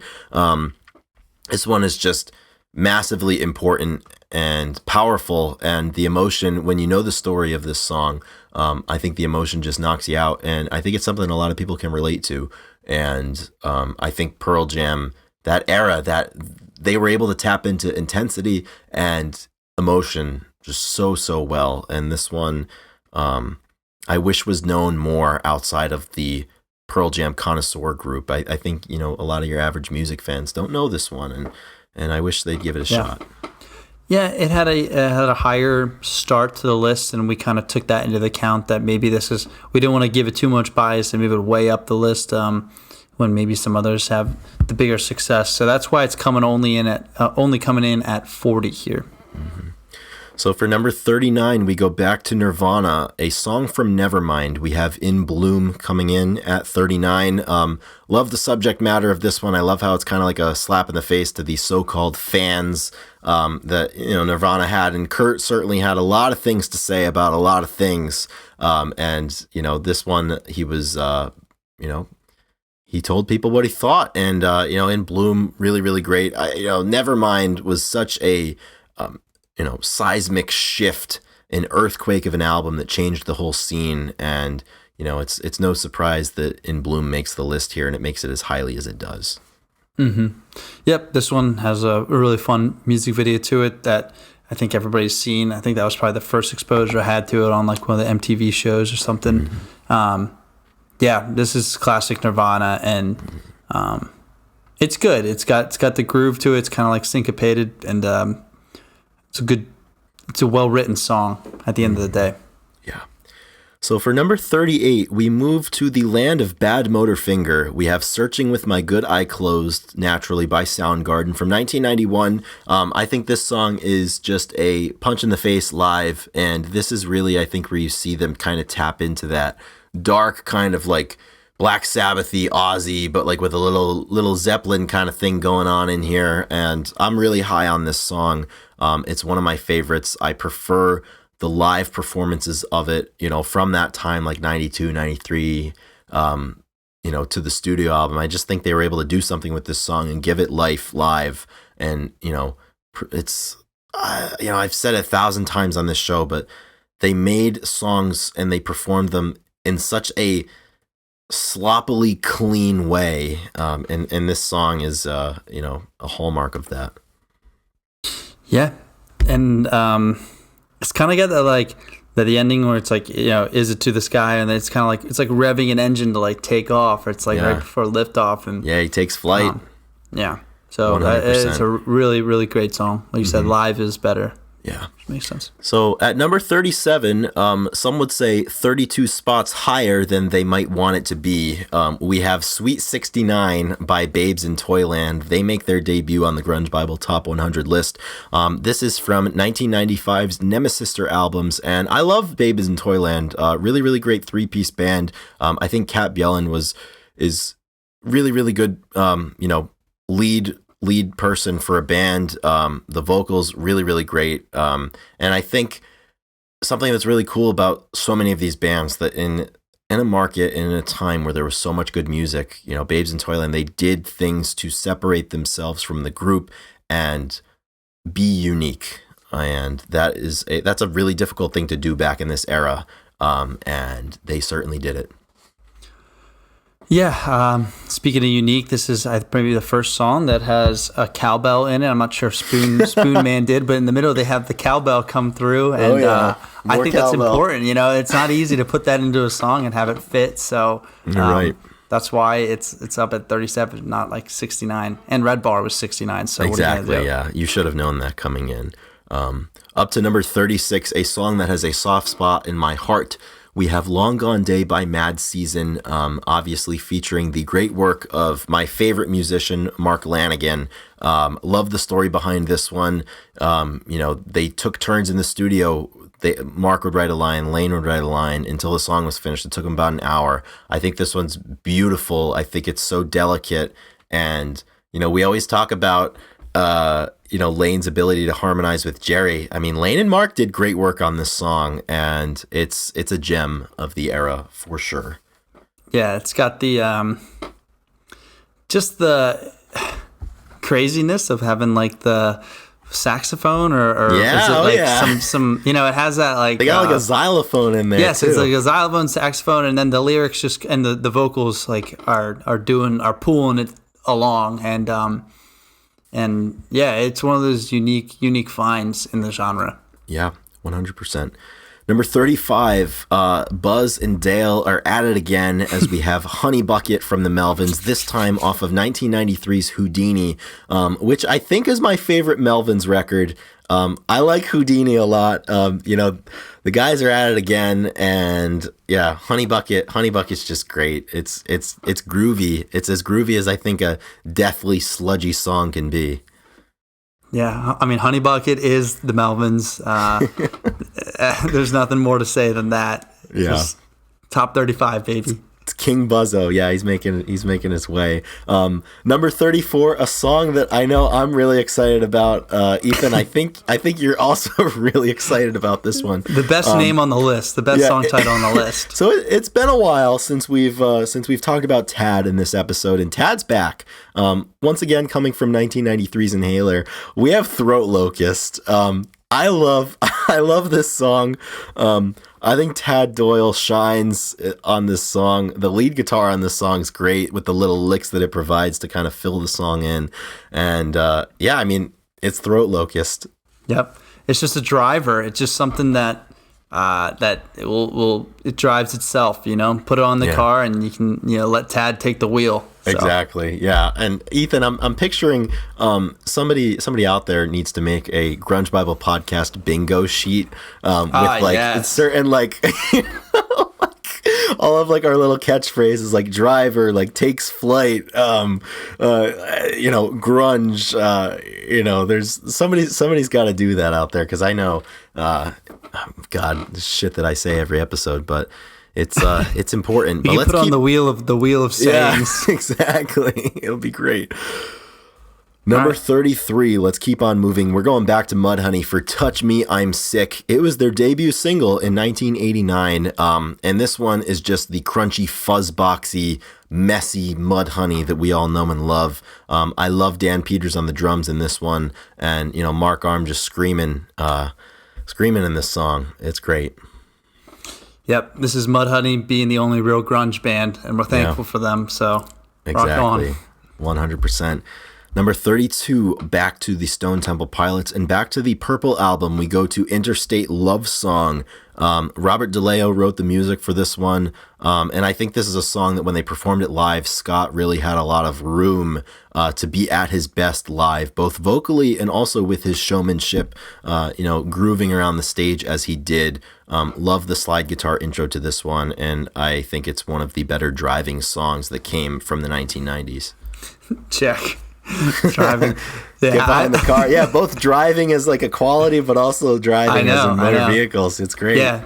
This one thing that sticks out to this song is definitely the kind of the guitar that leads into the verses, the the kind of drop going down the river and away, and yeah, beautiful. 100%. That's another that's also on the Grunge Bible list. Is Chris saying 100%? Yep. Oh yeah. Yeah, it's an embarrassment of riches 100%. For whoever has that on their bingo card today. That's the middle. That's the free square. Yeah, that's the free square. Everybody gets that one. 100% of people get that one. Yeah. Will Chris connect two thoughts with 100%? 100%. Yeah, and Jesus Christ. Number 31, All Apologies by Nirvana from 1993's In Utero, their final studio album. I think this is some of Kurt's best songwriting. He wrote it a little bit before the In Utero writing era, and this is one of my favorite Nirvana songs, and I think this one too, once again, another great unplugged performance with this song. Yeah, this one's fun. I feel like we just were talking about this when we did the podcast, the pod episode a couple of weeks ago, and you brought this up. And this one is really, really good. Just a good listen. It's not too, obviously, it's not the abrasive side. If you don't like the some of the way Nirvana does things, you'll probably enjoy this one. Yeah, absolutely. But we know you guys like that already, so. Yeah, if you're listening, if you've made it to number 31 on our top 100, you're probably a fan. So yep. So the nice part about this is we're getting into the part of the list where some of the heavy hitters are going to start coming off the board, and I think for those who are trying to guess maybe some of our top songs, I'm sure you might know some of them that are about to appear in these next 30 as we're getting into the top 30. So with number 30. We have Screaming Trees coming back in with Dollar Bill, right? No, we haven't had Screaming Trees yet. Oh, okay. So this is the first Screaming Trees. Okay. It is the first, so. Dollar Bill off of the Sweet Oblivion album in 1992. I know that to me, this is definitely one of those it's just a groovy vocal song and just kind of you just kind of bob your head to and just kind of do in my eyes, like the Chris Salona, Euphoria, where it's just kind of like, if you're watching, you can just picture Chris be like smiling and kind of looking up and shaking his head. That's how the song sounds to me. This one's been one of my top 5 Spotify songs for like 6 years in a row. So, Van Conner and Mark Lanegan putting this song together. I think musically, the guitar part is so simple that even I know how to play it. Barrett Martin, the drums are fantastic. Fun Easter egg for this, Chris Cafaro did the music video for this. And it is one of my favorite Mark Lanegan performances ever. I will never get tired of this song, and it is a very special song to me. Awesome. Coming in number 29. It's a Soundgarden song. This is actually, if we're looking above and looking ahead, this is our top 4 Soundgarden song. There's only 3 songs that we put ahead of this, so take that information as you will. But we have 4th of July coming in pretty high on our list. We think this one's really important. Off of Super Unknown, it's got that end of the world vibe, as you say, and it is definitely. I mean, I've heard you say it. This is a bingo board, but that's a march through hell. It's a march through hell. It's a march through hell, dude. But we thought that this was important. You know, you could say that Burden or Blow Up the Outside World may be more popular, but this one needs to be high on the list. It needed to be top 30 because it is Soundgarden in our eyes, and it's the scene. This is the scene. This is what people were searching for back then. Mm-hmm. Yeah, I totally agree. They weren't searching for the hits. They were searching for this shit. Exactly, and man, did they deliver. And I know way back in the day when we did our first episode on Soundgarden, which was called Soundgarden Bible, I believe we listed this as our top or favorite Soundgarden song. I don't remember what the qualifier was, but so if you remember that and you were jumping at the bit to call us heretics right now, you know, it's hard to pick these songs, and this one is absolutely a top 30 song. And like you said, Ethan, it's a march through hell. And you know, down in the hole, Jesus tries to crack a smile beneath another shovel load. My God, what a line. What a lyric. So good. Number 28. I was going to say the day of my birth, September 28th, but our birth, well, I was seeing how old I was. I don't know what I was thinking. But Green River comes in, which is great. Swallow My Pride. This one is just it's one of those legacy ones, like you said. You know, this is an important song to have high on the list. What are your thoughts on this one, Chris? Like you said, this is a great legacy selection. I think this really captures like the pre-Nevermind scene of, you know, the type of music that people were creating before 1991. You know, Steve Turner wrote this great song, and you know, Green River needs to be appreciated and absolutely has their place in our top 30. Number 27, this is a epic song, an absolutely epic song by Alice in Chains off of Facelift, and it Ain't Like That. This has some such heavy undertones, but then it has this beautiful, I'm not sure what it's called, that just kind of the prick of the guitar up at the top, or like the hyperponics, or I don't even know what it is. That little he gets that he gets that bend in there that's really, really important, and it's really, really good. I saw Jerry play this live. I was right down in the front. Man, that's awesome. I loved it. I can only imagine what it would have been like to hear Alice play this in 1990 or 1992 or something. And I mean, absolutely incredible song. Yeah, that's a really, really solid song. And you know that if it's coming at 27, that we got some good stuff coming up. Number 26, the Brothers Meat Puppets coming in with Backwater. Needed to be on the list in my eyes. I'm glad that it's top 50. It's just such a fun song from the time. I really enjoy it. I love the solo of it. And it's just one of those songs that I've always appreciated in its simplest form. It's just like a joy for me to listen. I don't need to dig too deep for this one. I just enjoy this is a great one. Meat Puppets, I think, were really good at kind of letting their hair down, literally and figuratively, when they played live.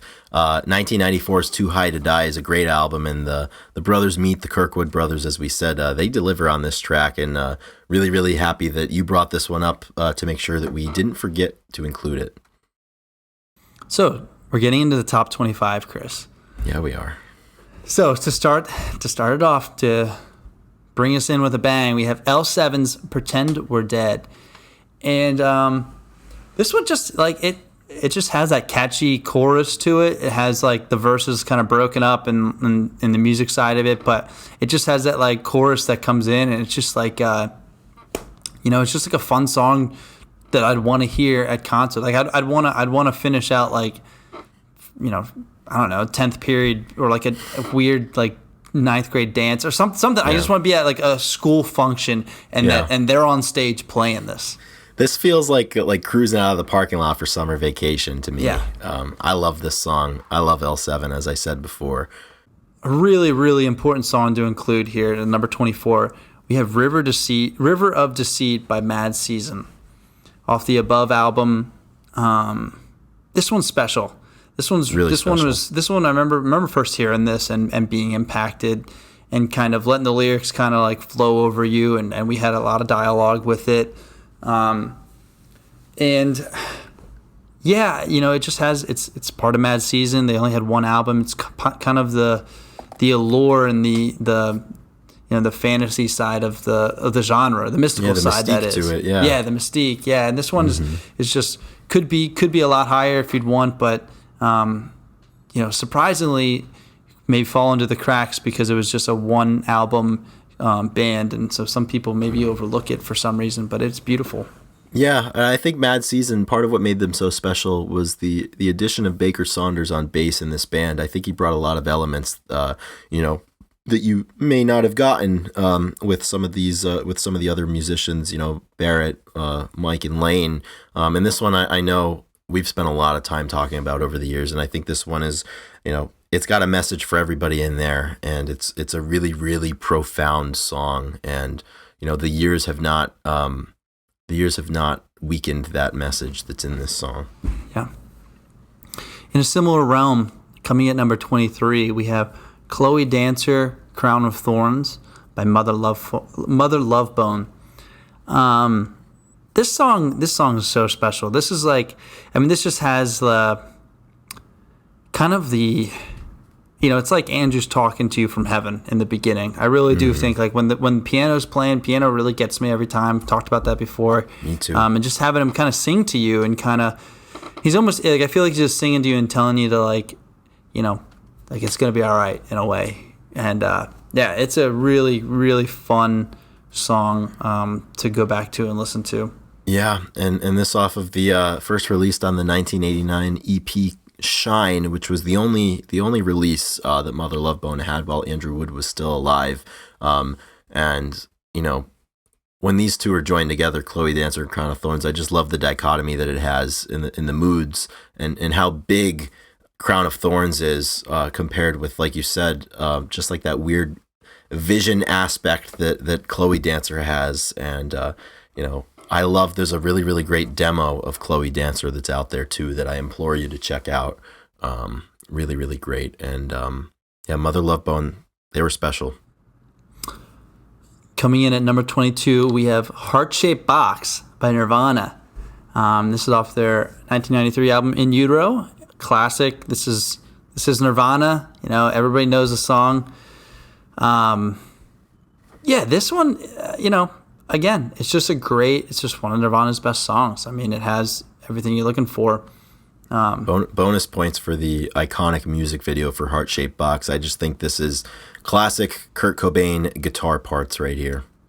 Yeah, it's one of those songs, like I said, that to kind of grew up. It's always been a staple. It's always been attached to the first thing you hear about Nirvana is that Kurt's gone, and these songs, they kind of they're just viewed differently in my eyes for whatever reason. Like the few of their Smells Like, when you get to it, their biggest song, it just has this it is what it is. Heart-Shaped Box has its own thing. I don't know how else to explain it.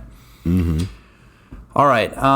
Honestly, Chris, I think I'm gonna let you introduce and go into the next one, because this one you were more than zealous to have it be right outside the top 20, but be 21, and it's very important to you. So I could not be happier. I'm passing the reins one song early to you. It gives me great pleasure to present the number 21 song on the Grunge Bible Top 100, and that is Out of Focus by Love Battery from 1992's album Dayglow. I love this song, and I think this is exactly what the grunge era and the Seattle 90s era is all about, and how there's so much greatness out there that a lot of people may not know, because there's so much greatness that got, 10% of the music got 90% of the attention, nationally and internationally. And there's bands like Love Battery that may not have gotten that. And there's people out there that contend that Love Battery was the best band to come out of Seattle. I'm not going to endorse that, but Out of Focus is one of the best songs that comes from the era. Ron Vine's lead vocals and guitar on this are just absolutely incredible. And this is just like a wall of sound, this song, and I've posted a few times on the page, and I think I've spoken about it on the podcast. But I think if I could tell somebody, that's listening to this podcast, if there's a song on this list that you haven't heard, and I get one that you go and listen to, it's Out of Focus. Yeah, I agree. I went back and had this song playing, and the drums stick out to me. It's just it's really more fast paced than it is. what I remember. It's very fast, and it it just kind of goes in a, in a different way than these other songs that we've talked about. It has a different pace to it that sticks out. So yeah, this is a good one. I'm happy that it's right where it is. It's perfect. Yeah. And Ethan, thank you for letting me letting me present the least I could do. Yeah, I'm really happy about that. So we're about to get into the top 20 songs for Grunge Bible. All right, Ethan, let's get into this top 20 right here. And let's kick it off at number 20 with Cherub Rock by the Smashing Pumpkins off of 1993's Siamese Dream. Another classic Pumpkins song. I think this is one that, when you talk about the Pumpkins, this one comes up almost immediately. Absolute classic. Yeah, this is our top Pumpkin song. I think because I like it because of the jam and how heavy you can get towards the end, and when they really start going at it. I think you get a lot of, it's not like Soundgarden-esque or Pearl Jam kind of stuff, but it has more of that traditional, the rock, the hard rock side of it that we like. So yeah, this is a good song, good stuff. Totally. Moving up to number 19. Now I Know Why You've Been Shaking, because we have Slaves and Bulldozers by Soundgarden off of Bad Motor Finger, checking in at number 19 on our top 100 songs list. And this song is just incredible. I think the stuff that they do live, or that they did live with this song, was really, really brilliant. I think of this song oftentimes in the same vein as Searching with My Good Eye Closed. It's got a lot of those same qualities, and I think Kim Thiel on this song is just out of this world. Matt Cameron too. I'm continually reminded, through Soundgarden's work, just how awesome Matt Cameron is. Yeah. This is the third top 3 Soundgarden for our list. So there's only 2 songs we have above it. I think this is one of their best pieces of work. I love all the live stuff that they do with this. So it's an easy one for me to have up here so high. Totally. Up to number 18, a song that has recently been resurrected by TikTok culture and the power of Jesus Christ. We have Even Flow by Pearl Jam, naturally off of 10. I think this is another one that just really shows how cohesively and how quickly the band came to be, getting together, making an album like 10, but also making a song like Even Flow. I think a song that they struggled to get a take that they felt was adequate live. A song that they did play at Unplugged, and this one's a crowd pleaser for sure. I think they play it at damn near every concert, and I think every member of the band plays a indispensable part for Even Flow. And not my favorite. There's songs that are lower on this list that I like more from Pearl Jam, but you can't look past the influence and the notoriety that this one has. Yeah, I would agree. It's not like there's some fatigue with this one more than maybe some of the other ones we may get to, but for me, the chorus for this one is obviously such a hit, no doubt. That's why it's a hit. That's why people love it, and it's really solid. Thoughts arrive like butterflies. Yeah, that's just the way that it is. No. Checking in at number 17 on our top 100 list, we go back to Nirvana, back to Nevermind, with Come As You Are as the 17th song. And I think really when we get into some of these top Nirvana songs on this list, I mean, these are some of the more significant songs. I mean, almost ever. Songs that are absolutely iconic, and, the cultural impact that Nirvana has, even today, I think it comes through with songs like this, and it's songs like this that people know. And I think back to those times where I was first discovering Nirvana, and when you're a fan for so long, like you kind of like forget, and the hits kind of lose their twinkle. But I mean, you go back. I mean, a song like "Come As You Are" is incredible. Mm-hmm. Yeah, it's got that fun, twangy bass, and then just drums coming in heavy behind, and then Kurt doing his thing. I mean, it's just like it is such a well put together Nirvana song. So yeah, this one's always fun to have on. Up to number 16, I think this one would be the biggest shock to the listeners out there, that this one would be in the top 25 and even the top 20. But I think it's a great encapsulation of the era, particularly of Seattle.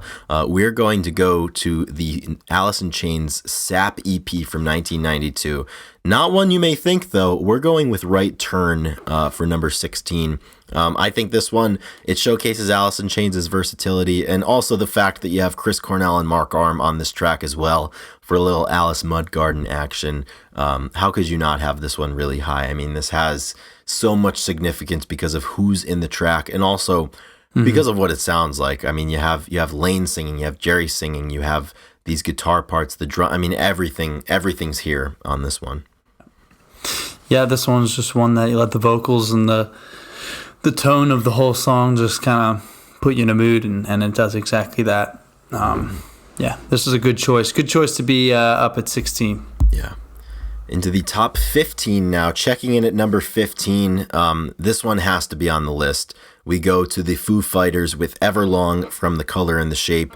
The Foo Fighters, perhaps their most recognizable song. And I mean, this one is just emblematic of the ascent of Dave Grohl, from Nirvana's drummer to one of the more prolific songwriters that we've had over the last 25 years, I would say. And, it started, I think, really, really finding a groove with The Color and the Shape after the self-title in 95. And I mean, Everlong is just one of those songs that I think will persist. And once again, maybe not one that people would consider ripe for this list, but it's our list and it is significant and it warrants this placing on our list.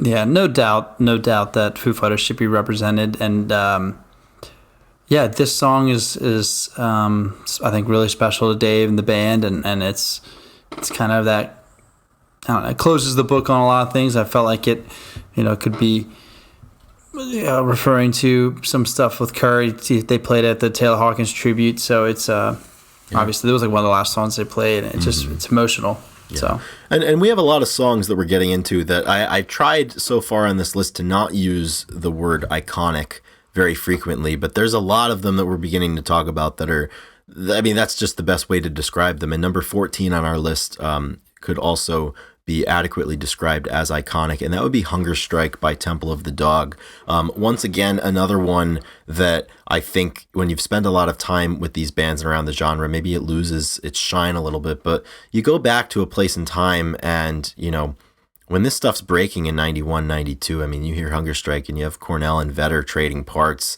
especially in the setting that it was, being the tribute project for Andrew Wood. This one is really, really special. And I still love that there's still people out there that are getting into the genre that connect those dots together of what Temple of the Dog was, and like, holy shit, like Eddie Vedder and Chris Cornell, and it's like Pearl Jam, but it's like Soundgarden, and then the connection to Andrew Wood. It's really special. It's really, really special. Yeah, this song, no surprise, it's going to be as high as it is. It's just... It is a special song. It's so much fun. It's such a fun song. It is a fun song. It's what, like you said, you just like, it's just pleasant to the ears in so many different ways. Yeah. You grab your buddy and go sing this one at karaoke. I don't have to convince people that this is a good song. Like, I don't need to dude, just listen to it. Like, you listen to it and you're like, oh yeah. Mm-hmm. Makes sense. Up to lucky 13. We're climbing up there. We're getting into some pretty high altitude now. And for number 13, we are going back to Silverchair, back to Frog Stomp, and we're going with Tomorrow. And this one, I think, people might question why it's up there, but I think it sounds great. And I think a lot of the reason why people were turned off by Silverchair is because they didn't come from Seattle, which they couldn't control. They were young, which they couldn't control. And Daniel Johns' hair was blonde, which you could control, but why would you? And it's like, the Kurt Cobain ripoff. But I mean, this song's great. I mean, I think it could go blow for blow with almost anything from this era. And Silverchair, those first 3 albums that they made in the 90s were really, really special. And Frog Stomp's Chris, awesome. Did you know that they were 15 years old? No shit. This is the first I'm hearing of it. Yeah, so if you imagine just 15, I think, what an amazing job by them. It is incredible when if you look at your normal 15-year-old. Yeah, it's impressive. If we actually do want to expound on that, it's pretty impressive. I mean, you say that money isn't everything, but I'd like to see you live without it. Live without it. Yeah. Fat boy. This is a good one. I'm glad it's top 15. I think that it has some really good pull to it. Yeah.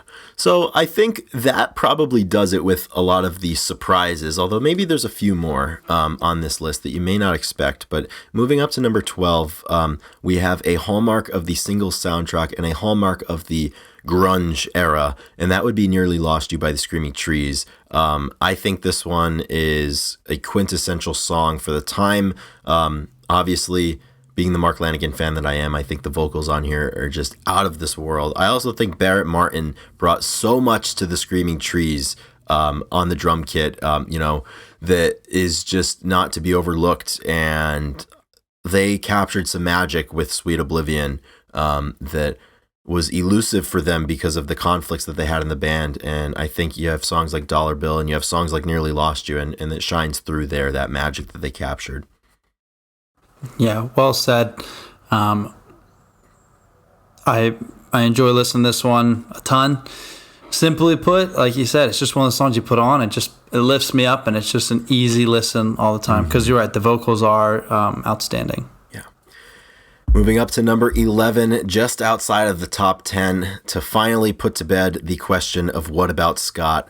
We've got a Stone Temple Pilots song for number 11, and we have Plush from the Core album. I would say, without a doubt, this is their most popular song. It's still to this day a FM radio, rock radio favorite. The DJs love playing Plush. I love playing Plush. I love listening to Plush. And it's one of those songs that I struggle to place myself back at a time and place where this was a new song and I didn't know it so well. But I do recall being fairly young, like 9 or 10, and hearing the song and like, this shit is fucking awesome.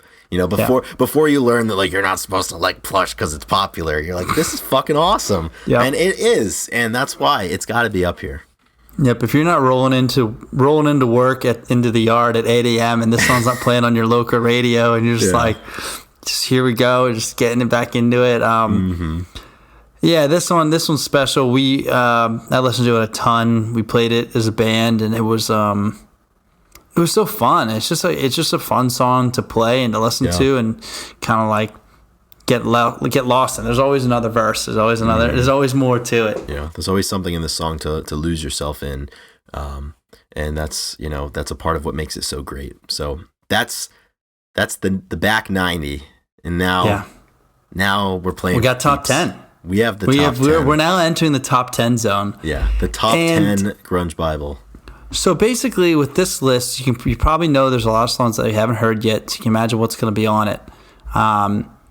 And although some may be more commercially successful than others, we tried to order them in we wanted to give them respect, but we also wanted to keep it true to what we think is our favorite. But so hopefully number 1 is going to surprise you. Yeah, all absolutely. Right. We number still 10, have a couple more tricks up our sleeve, but number top 10, let's go. Grunge Bible 100, Grunge Bible top 10. We have Soundgarden.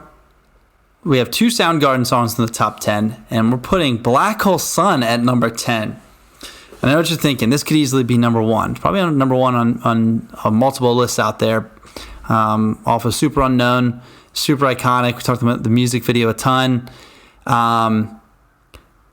It really is an unreal song. I mean, let's just say that. It has the staying power. It has all that stuff. There may be some fatigue with some people, but I do listen to it, and for some reason, I don't know if it's the way that I was kind of brought into it, but it like stands apart from Bad Motorfinger and the rest of what I see Soundgarden. Like it's its own thing. I was going to make that same comment.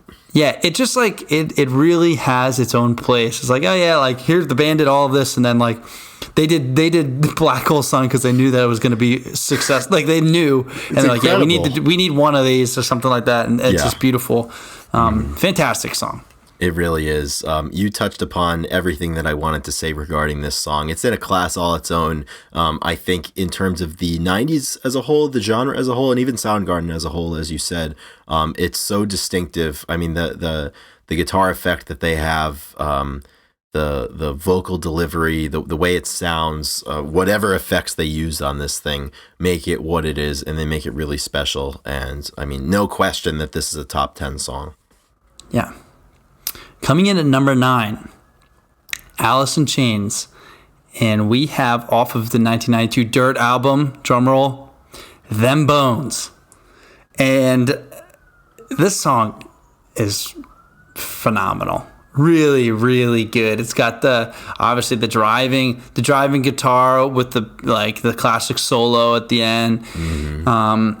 Got that ascending guitar riff that it just keeps rising, and Lane's screams. And if you haven't heard, go on YouTube and look vocals. Up Lane's isolated vocals from this song, as well as Jerry's isolated harmonies. It really gives you a new appreciation for this band. But I mean, to kick off the Dirt album, track 1, you drop the needle on this thing, and you hear Lane scream and that guitar kick in. I mean, that is some heavy, heavy stuff. Another song that I think unquestionably deserves its place here in the top 10. Yeah, this was a no-brainer. It's such a complete song. So complete.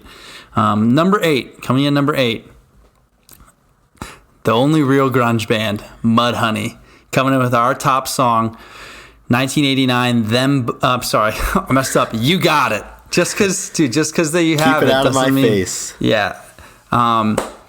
Man, what to say about this song? I think this is the one that we kind of gravitated towards pretty early, right? We did. This is our baptism into the Mudhoney zone. Mm-hmm. And really our baptism into what the spirit of grunge is. I think, like you said, the only real grunge band, which Mudhoney continues to be. And I think this song is the best representative, in my opinion, of grunge. And, you could make the case that it could be higher, but I mean, this song is just incredible. I think Mark Arm is one of the greatest talents to hail from Seattle. Yeah. I mean, just like, you got it. That's enough. You got it. That's right. You got it. You're fucked. Keep it out of my face. I love that. You got those people that, you know what? Just because they have it, they think that everybody wants it, but they think that everybody wants it. Yeah, I don't want what anyone can have. Keep it out of my face, dude. Keep it out of my face. Yeah, you're fucked. I love that. You're fucked. You got it. You're fucked. Okay, number 7. Lucky 7. Number 7, coming in the penultimate Pearl Jam song, Jeremy. Off of 10, 1991. This is a really solid song. There's, like I said, there's some fatigue around this. Maybe we at one point didn't want to listen to it anymore. But then you come back around, you realize just how important this song is. I thought it was clear above a lot of the other songs that were on the list, just because of the importance, the music video along with it. This one really seems like a real. This is just a real track to me. It has I don't know how, it just feels like, maybe it's because about real events and stuff, but it just feels very present every time I listen to it. And this is one that I think, hundreds of years from now, if anybody goes back and does a post-mortem on the grunge era, I think this song is certainly on the short list of, what encapsulates it. And I wonder, the airplay that this one got and the popularity that it had, I think a lot of people that listen, and especially listen casually or might hear it on the radio or heard it on the radio, don't know the story behind this song, about Jeremy Wade Dell. It definitely, I wonder if it would have been as popular if people knew, but it's certainly, it's an incredible and it's an ambitious commentary, I think, on a tragic event, the death of a teenager, by his own hand, with a gun. And what a song though, and the music video especially too. Critically acclaimed. It challenges you and it doesn't shy away from that difficult subject matter that the song is written about. Yeah, really deserving of top 10 accolade here. Yeah. Moving in top 6, just outside the top 5. We have Nirvana's Lithium. Off of Nevermind. No surprise. I'm sure you're waiting for this one. Again, I just feel like this is just the trio doing what they do best and playing a really full, good hooks, good verses. They kind of drop out. It's just bass and, very little drums, and then you got Kurt and you got his vocals, and it's just fun. And then when the chorus kicks in, this is Kurt Kurt, this is great pop music, in my opinion. I mean, he's a pop. This is pop writing, and it's fucking awesome. And also, I mean, it's pretty cool that they wrote a song after the title of the Sirius XM station. I know. Can you believe that? Can you believe that? So it was very that was really nice of them. Yeah, that was really, really kind of them. Pay homage. That. Yeah. So Nirvana, number 6. All right, number 5. This is we're entering the top 5. There's the big 4, and then there's someone's getting 2. Basically, I'll spoil that now. But this is the final Soundgarden song. This is what we say to be the best Soundgarden song in our list, and we chose "Outshined" off of Bad Motorfinger, and it had to come off of that album for us. It had to be one of those, and this is the one that we came to. Chris, what are your, what's your? I know that you wanted this to be the number 1 song for sure. You're like, this is their best song. So yeah, I think it is. I think it's got everything. I think you hear in Outshined, you hear hints of what was to come with Super Unknown. And I love the lyrics. I love the Chris Cornell stomp live. I mean, that stomp that he's doing, the I know who gets mystified, Yeah, you get mystified. Looking California, feeling Minnesota. The writing, I think Ben Shepherd on the song's great. I mean, the whole band is great on this one. I love the guitar. I just love this song. This is another one. I think it's up there in the Jeremy zone of the grunge era. I mean, Outshined sounds like the era to me. Yeah. All right, number 4. This song is so special. And I could see this song being 1 or 2. I really could. Alice in Chains coming in with "Man in the Box." This song, I can't believe it's not 1, Chris. I know. What the hell? I really, this list needs to what the hell, man? How is this not 1? My brother in Christ, you made this list. It's us. So, this song has it all. This song is so phenomenal, from the solos to the vocals to the screams. It just has that. It's just so groovy. I don't get sick of this one, Chris. I don't. I don't either. And this is another one. It's it's in the Rooster realm where, I mean, radio plays this all the time, and I go back to, if you can put yourself back in 1990 with Facelift, I mean, this sounded different from everything else at the time, and it was, the best parts of metal with a little glam and maybe a little punk in there too. Yeah. And this one is, I mean, what more can you say about it? I mean, anyone listening to this podcast right now knows "Man in the Box," and they don't have any second guesses about the fact that this is a top 5 song.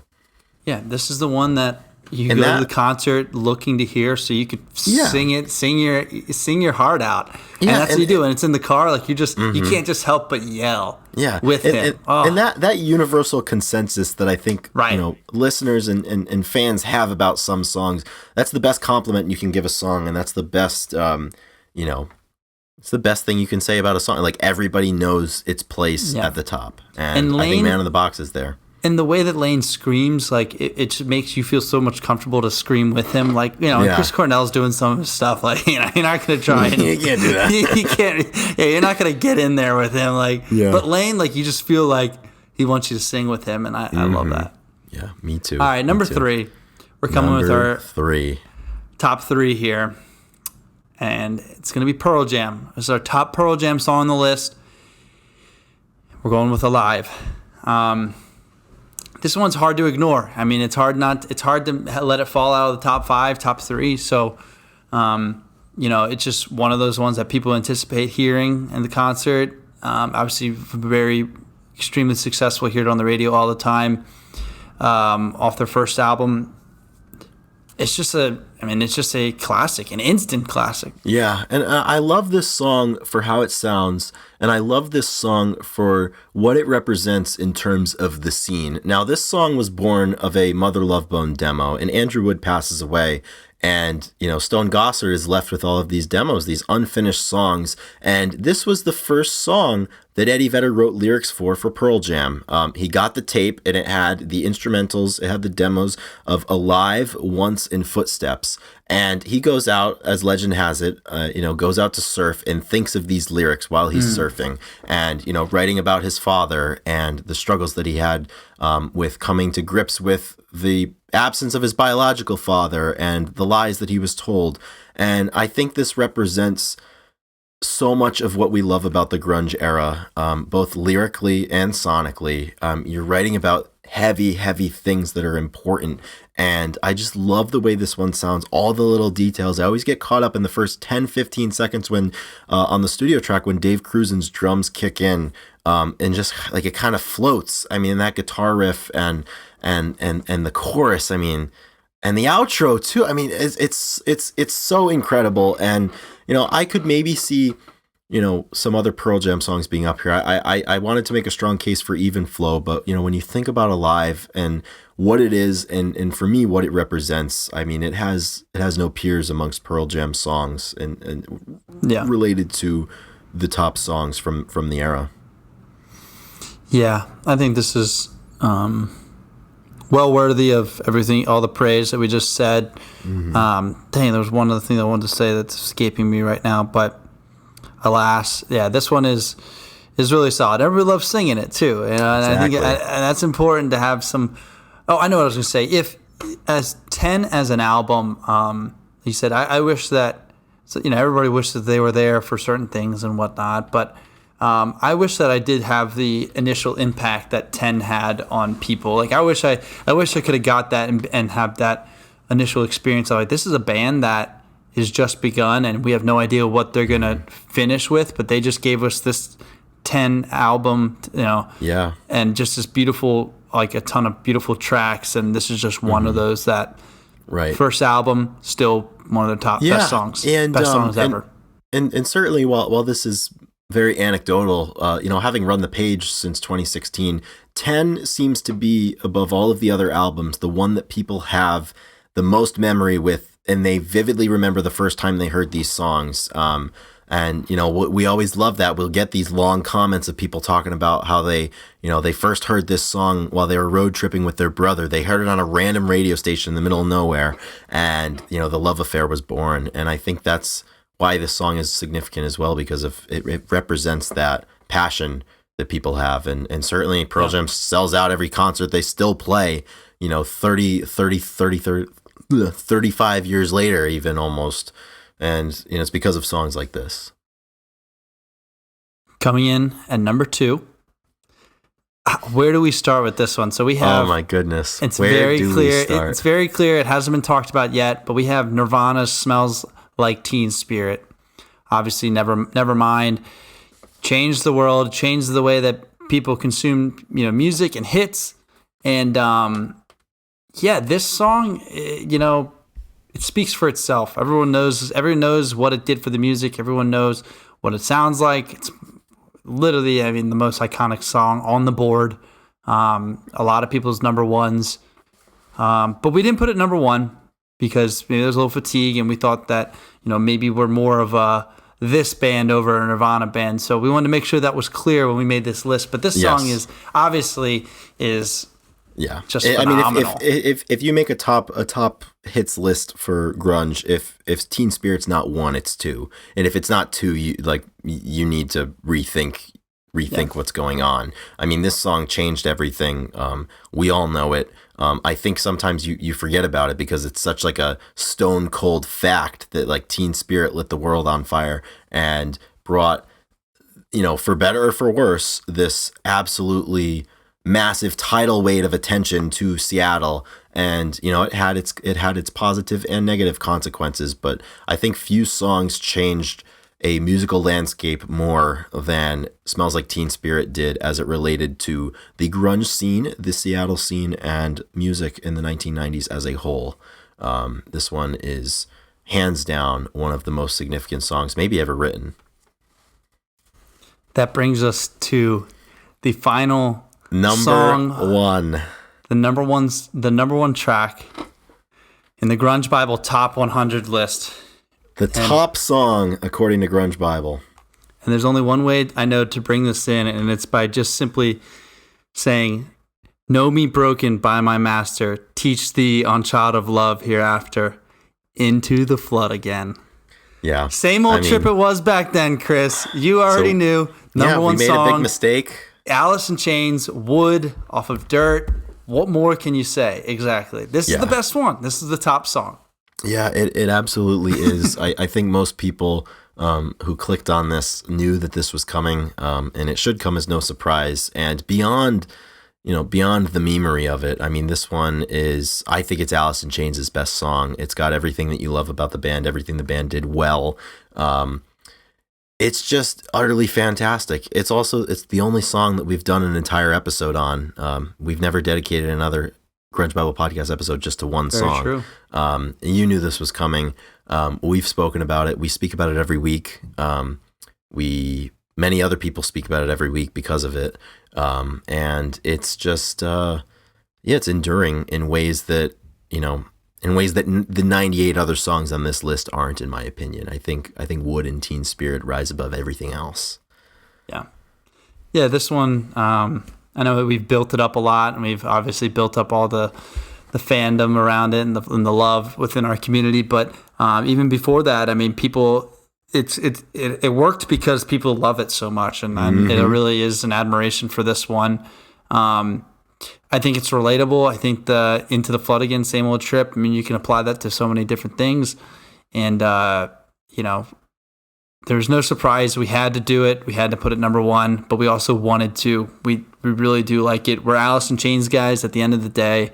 We're happy that they have 2 songs in the top 4. I can see Man in the Box and Wood being ahead of Teen Spirit on my personal list. But yeah, dude, this is the only way to finish this top 100 list. So that's exactly what we did. Yeah. This is where we had to end up. All of our work over the last 100 episodes has been hurling us towards this moment in time, and now we're here. I totally agree. Yeah, this is the buildup of all 100 episodes. Feels good. So, yeah, Chris, how does it feel so talking about the list as a whole, we just went through a ton. There's a lot. We've been talking for about two and a half hours or so. And if you're still with us, congratulations. You are an absolute trooper, so thank you. But Chris, body of work overall, what do you give it out of 10? Out of 100, if you want. Our personal grade towards ourselves. I'm giving us a 9. Like I think we did a really, really good job. I think we did a good job. I remember we went through and we cut the songs and we had the list and we reordered them once, and then we went back through and we barely made any review and edits. We were just you know what, this is really solid. I'm happy with this. This can live. Yeah, I couldn't agree more. And I think it's illuminating, for a lot of songs and bands that you've normalized yourself towards. And it's inspiring because you remember just the talent and the amazingness that occurred at the time. I really appreciate this exercise that we did, and I'm happy that we did it because now we have it. We have our list, and at this point we're ripe fans of the genre. We're not newbies, and I think this is a list that we can be proud of, and we hope that everybody enjoyed listening to our selections and hearing why we made the selections. We thought about how we wanted to present this list, and if we wanted to just list them and then cherry pick the ones we wanted to talk about. But I mean, with 100 songs, your top 100 songs, you got to give each of them their due. And I'm glad that we gave these special songs their place and gave them space to be discussed. And there's a lot of songs that we discussed today that we haven't discussed on this show before. So there's multiple purposes that this served, and I really couldn't be happier that we did it. So if you're out there and you're listening, and you have a praise for putting a song on the list or a disapproval for letting something off, you can let us know. Please comment, engage, share the list with some people, and let's find out from the people if we did a good job. Yeah, absolutely. We think that, but it doesn't matter what we think. We need to know if if the people out there, if we can rival, Spin Magazine's top 100 or Paste, Vulture or Vulture, Paste. any of them, yeah. I think we can go it was an honorable them, pursuit, and yeah. Additionally, Ethan, thank you for everything that you've helped us accomplish together the last 100 episodes. This has been a really fun aspect of our friendship, and I think it's we've grown in a lot of weird and unexpected ways through this, and it's, at the end of the day, selfishly, it is such a cool way, guaranteed time to spend with one of my best friends every week, which is really special. And I think that's something that, when the last episode's said and done, and we move on from this shit, that's the thing I'm going to be most happy about. Yeah, you never know, we might even miss it when it's gone. Yeah. So but that's why we do it. I'm very thankful again for you and for everything you've done the past 100 episodes and all of this. It has been a very fun endeavor, and having and culminating with this right now is pretty cool. Yeah. I know our 2-year birthday comes in like in about a month right now, but episode 100 is special, and it is. Yeah, this is pretty cool. This is the right way to do it. Thank you. Thank you to everyone who is still listening for your support at every single point along the way. Also, massive thank you to Drew McFadden, our producer. This is a three-headed monster here. It's not just Ethan and myself. It's Drew McFadden, and without him, it wouldn't matter what we did. So, massive thank you to Drew. Really means a lot, and I echo those same sentiments. That I feel towards you, Ethan, towards Drew. It's just a really cool opportunity to spend time and communicate with great friends. Yeah. Easily one of the best parts about the project. Absolutely. So for today, we are obviously going to skip the songs of the week. We have a playlist. We just gave you playlist of the lifetime. And we have a playlist, but we also made a playlist of the top 100. So Chris took the time, put together a playlist. It's going to be live. Public access when the podcast drops on Monday today. So go over to it'll be on the page, on the story. So go look for that, and you'll be able to listen through these songs and exactly be able to find the songs that we're talking about easily, all in one place. Shoot, if we could have a radio station for the weekend of July 4th, I'd play this list. I would. It would be fun to play it and talk about it. That would be pretty cool, Chris. Yeah. Who knows? Maybe one day. And then lastly, we talked about in the beginning, but if you'd like to support us, please head over to Patreon and consider donating a few dollars, because there's potential. We did record one of the settings, or one of the sittings that we did to kind of narrow down our list and talk. So there may be some behind the scenes action coming on there. If you'd like to hear us kind of a little bit even more raw and unfiltered, it'll be there at some point. So absolutely. That's all I got, Chris. Yeah, I'm spent. That's all I have too. Yeah, I'm pretty tired too. So thank you, Ethan. Thank you, Drew. Thank you, everyone else out there who's listening. This was a lot of fun, and just really grateful to spend this time with everybody over the last 100 episodes. So top 100 is in the books. We did it. Now we need to figure out what we're going to do for the rest of our time on the podcast. The beat goes on, episodes. Ethan. All right, guys, rock and roll. Thank you so much. Same old trip it was back then. Exactly. Take care, everybody. Be well.